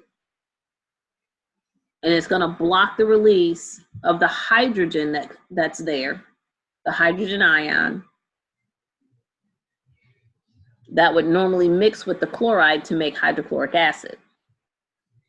So if the hydrogen can't bind to the chloride, then do we have an increase or a decrease in the acids? Increase. Increase. So if the H cannot Decrease. bind to the chloride to produce hydrochloric acid, would we have an increase in hydrochloric acid or a decrease in hydrochloric acid? Decrease in hydrochloric. It'd be a decrease. That's what the proton pump inhibitors do. So it blocks the release of the hydrogen ions. Therefore, you can't produce hydrochloric acid. All right, so we know about antacids. So we have a calcium base, we have a magnesium base, and they basically neutralize the stomach acid. So these are the ones that you chew and swallow. But antacids affect or interferes with your antibiotics, your mucosal lining healing, like Carafate, and we're going to talk about Carafate here in a minute. And it also affects the effectiveness of H2 blockers. So if you're going to give somebody an antacid, then you have to give it an hour or two before any other meds. So you got to give it by itself. Speaking about Carafate or sucralfate. Carafate is a little pink pill, and you put it in a medicine cup and then you put it in some water, right? And it becomes a little slurry. So you stir it up. So when the patient drinks it, basically it's going to put a lining over the stomach. And if there's an ulcer, it's going to stick to the ulcer site and it's going to protect it from any of the acids in the stomach. So basically it's like a coating that the patient will now have over the stomach lining to help with the protective portion of it, creating a protective layer. Again, you got to give it on an empty stomach. The last, I think, medication, or there's two more. The bismuth one, the bismuth subsalicylates, which is your Pepto-Bismol, that's usually used to treat the H. pylori. And again, that's going to cover the ulcer and help heal the bacteria. And then the last one would be the antibiotics. And what type of antibiotics do you think the patient may be on to help heal H. pylori? Amoxicillin. Flagyl. Amoxicillin, Flagyl, what else? Clarithromycin, and tetracycline. They can actually give that. So those are, which one the patient's going to receive is going to be up to the physician. Have you guys had enough for one day? Yes. Okay. This helps. I think my pooch has had enough too.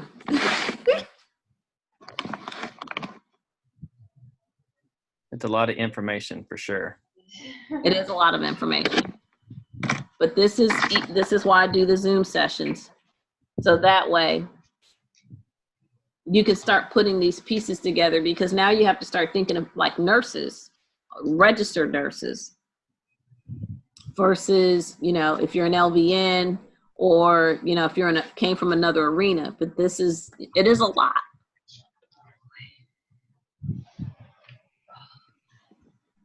So I can tell that you guys, you were so excited when you started, and we got to the second case study, you was like, I'm over it. Our attention span. You're like, I'm over this. So I think the two we didn't get to, those are the two that are in your course board. I looked and they're different. I mean, they're both hyper and hypo, but they're not the same case study. Oh, that's interesting. I thought they were the exact same number. I'm looking.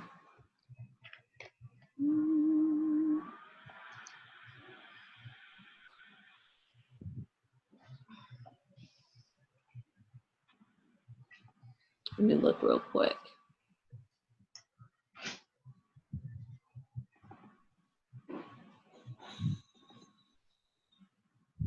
Yeah, I thought it was case number 79 and 80. No, it's 78 and... Because 79 is, I think that's the one I sent. And then the hypo, 78. So did they have, I think I saw an 80 somewhere. It may not have been the one that I sent, but I think I saw 80 somewhere.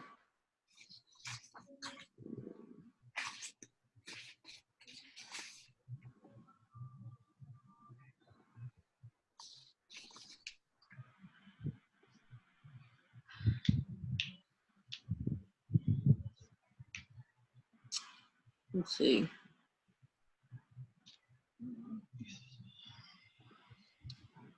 Okay, I don't even see that.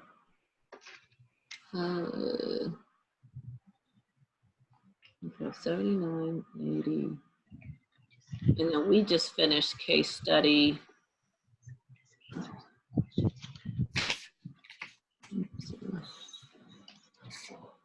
44 we just finished. Right. And we're not. Yeah. We did 44.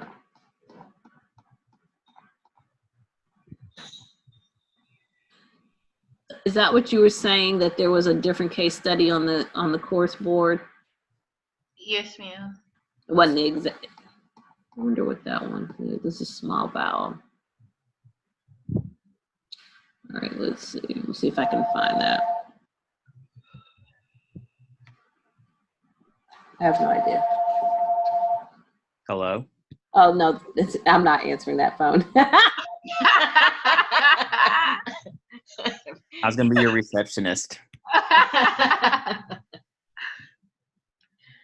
And you can tell it's a solicitor, and this is probably so unprofessional. I'm so sorry, but yeah, they hung up after 4 rings because it usually goes to voicemail right after that. So they're like, oh, they're not there. It's just like my cell phone. If I don't know the number, I do not answer. Oh yeah. They said if you answer the phone, they can like charge you money or something like that. Yeah, well, there is a scam. Once you do answer, you may be charged. They sell your phone number, and then people are using it like overseas Mm-hmm. and making a bunch of overseas calls. So I don't answer any of them. But I don't know you. I'm not talking to you. I'm so sorry. So where are you looking on the course board? Say that again. Course board, where is that at? What does that mean? When I say your course board, I'm talking about eCampus. Okay. So let's see. I gave you 78 and 79. I'm looking for case study 80. That's what I'm looking for right now to see exactly what it is.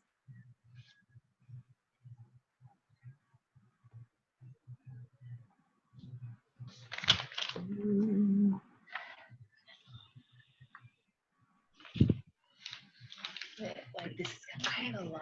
Yeah. Yeah, I had a lot. I didn't even Okay. I think it may be, what's the year at the bottom of that case study? Does anyone have that case study? like 2016. 2016? Yes, ma'am. For case study 80? Oh no, we only have 78 and 70. No. In eCampus, Oh. when you go to eCampus, because I didn't give you 80, but I want to know what year that was. Okay. Because what I gave you was the most recent, and the most recent is 3 years out. Are they going to be in the courses or are they going to be community? Well, when I say courses, I'm talking about your eCampus 1324 course board. Okay. Under assignments or supplemental? It will be under, so when you go to week 3, it should be under the metabolism. So it's because it'll say week 3, right? Uh-huh. September date to whatever date, 9 through the 13th. Then when you click on it, go to second semester metabolism. Yeah. And then there should be something that says case studies. That's terrible that I have to remember all that.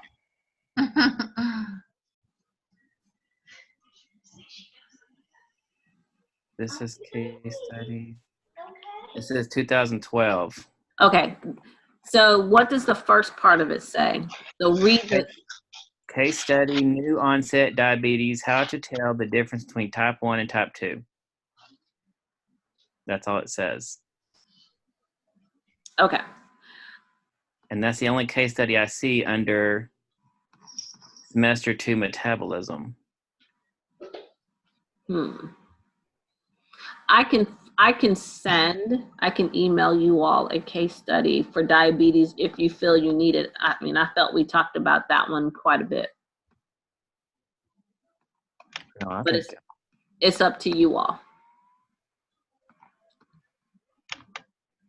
I'm good on diabetes. Would it have the answers that way we could look back on like if we got it right? I mean, I don't mind sending you the answers at a later time, but if you're gonna work on it, work on it. Yeah. See, this is what you should not do. You shouldn't get the answers and then study the answers, because you got to understand how to manage the patient even on paper. Yeah. So, I don't mind sending you the answers. I mean, I think the case study is still relatively the same. That's why I was like, I don't recall 80 being that one, but I can actually find that scenario and I can, give it out to you. It's not that big of a deal. But kind of like how we went through these two scenarios, that's how these scenarios work. Or like, they're like patients, this is what happens. This is what you see.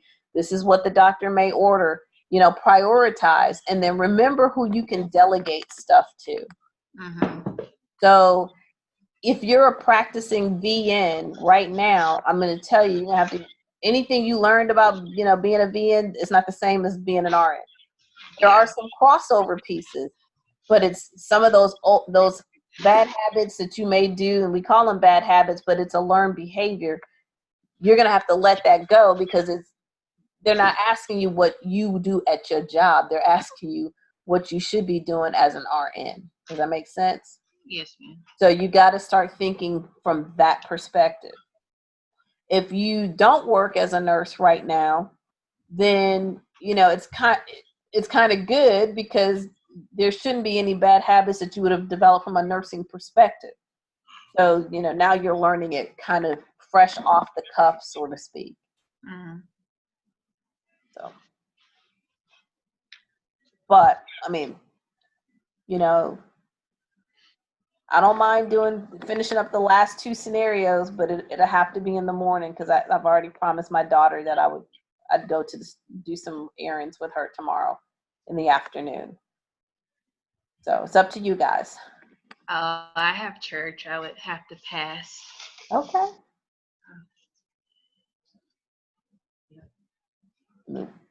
Next Saturday, I don't know if I'll be able to do it. I won't be in town. I'll be out of town, and I don't know what my time frame looks like. Okay. So, When you save this Zoom, would you mind putting a time? I mean, I know we can go by the date, but like the other ones, for us to go back, they're not labeled as far as the topic, so it's kind of hard to know which one's what, other than by going, I guess by the day it'd be easier to locate as It's far gonna be as on if we're needing to YouTube. review a topic. It just says it's not necessarily for me. If you just go in order of chronological order, then that would be the times of when that material was covered. Now, I usually put something in like the description, but you may not see it until you get to the description. Oh, okay, because the earliest one that I saw was like in February. Is that about right? That'll be correct. Oh, okay. I thought it might have been January or something. Okay. No, because January, remember the first couple of weeks, we started the week of the 22nd, so that was all orientation, so there was no lecture. Oh, okay. So 22nd plus 7 is 29 of January. So that would have been the first time you would have been to class. So if it was the first week in February, then that would have been right about now, like I'm doing. So I didn't do anything last week, but 2 weeks into it, I did something. Does that make sense? Yes. Okay. So it would be February, but in the beginning, you miss a week, and then you start a week, and then I usually hit it the second week. Because the first week, you're like, oh my God, I'm in nursing school, whoop, whoop, and you're still on that one. And then you get to week 2, and you be like, okay, I hate them all right now. This is way, way too much. But I tried to be honest day 1, that you guys are doing 2 classes, which means you have more concepts. Miss Hudson? Yes, darling. On the test, I know we have a test coming up on the 23rd. That not this Monday, but the following. Yes, ma'am. And I wanted to know, will we have like a review or anything to review for the test? Like these case studies and stuff or I mean, I good? will give you case studies, and what I will try to do is have them, have the ones for, I think it's clotting. The next one we're getting ready to do, clotting and comfort. That's more self-explanatory. You'll understand those. It's Okay. the metabolism, and we didn't do the hyper and hypothyroids. We didn't finish those. It's those that are usually the butt grabbers. But to answer your question, there is not a review. But if you have questions, I will, answer questions, etc. But next week I am out of town. I have to go to Chicago. Okay. So Thank you. what I may try to do is something like on a Thursday night or maybe a Wednesday night, something like that, is do the Zoom session. Then it'll give you time to, work on stuff over the weekend. But I won't be back till late Sunday afternoon. Our questions on the test, are they similar to like the preppy questions and how they're asked and stuff? I mean, are they similar to what questions? The preppy questions? The wording. Yes and no. So they're more scenario based. So you're gonna have a client, you're gonna have some signs and symptoms, you're gonna have to make some decisions. It'll be something like that.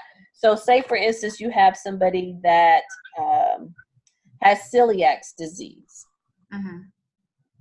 Okay, so what foods can you recommend for a baby or whoever,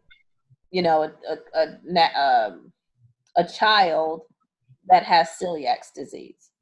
Non-gluten. Okay, so be specific when you say non-gluten. Anything that contains wheat or, anything that contains wheat. You got wheat, but what else? Rye, oats, barley. All of those would be things they'd have to stay away from. Anything containing lactose, like milk. So in your Brunner book, find it in your Brunner book from Lippincott. Oops.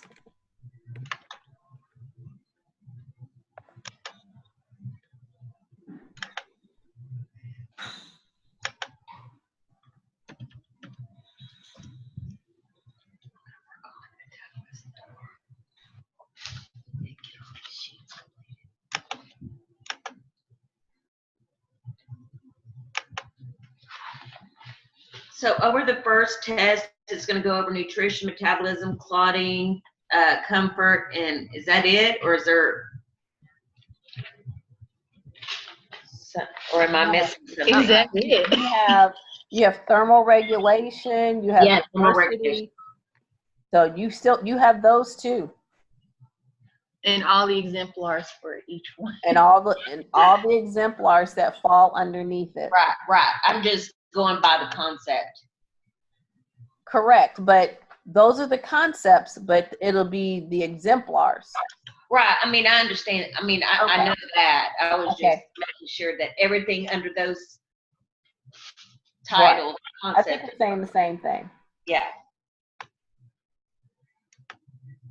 Okay, so when you're looking at celiac disease, I think that's like in 13 something is the page number. Up in the 1300s. Yep, 1319. So hang on one second. Let me pull that out. So can you see it? Let's see, my computer's slow. I'm sorry. No, can you? I've actually pulled it up. Can you see it on the screen? Yeah.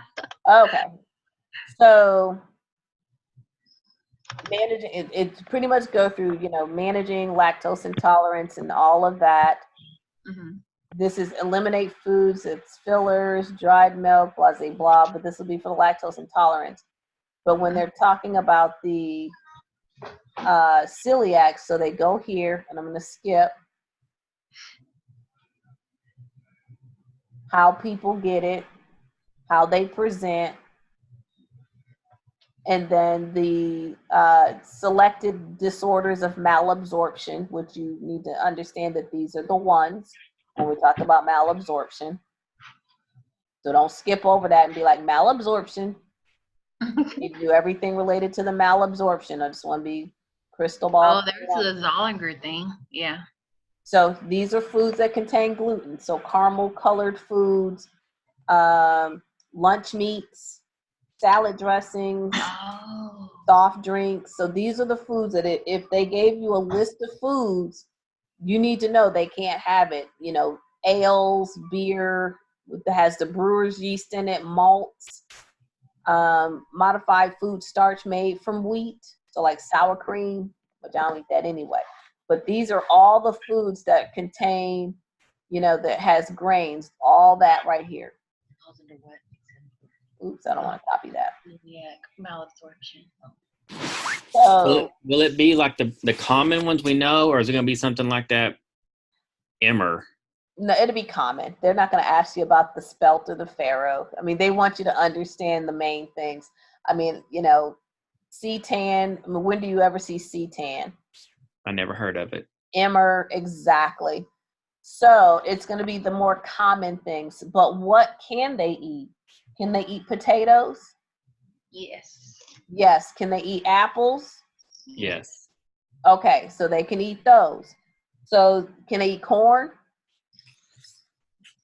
I thought I saw corn on something. I'm going to say yes. No.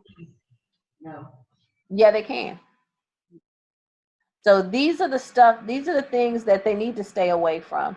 So let me go to the next page, because what should be their oh no, that's acute abdomen. Never mind.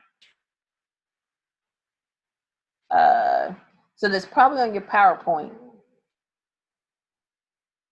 The remaining foods that they can eat. But this is a lifelong condition, so they have to make the changes. So it's kind of like the foods that the type 2 diabetic can eat: the potato, the corn. Well, the type 2 diabetic, potatoes is gluten-free, but not necessarily low Yeah. glycemic load. They turn to sugar. So it's completely different. I think you're getting the two mixed up.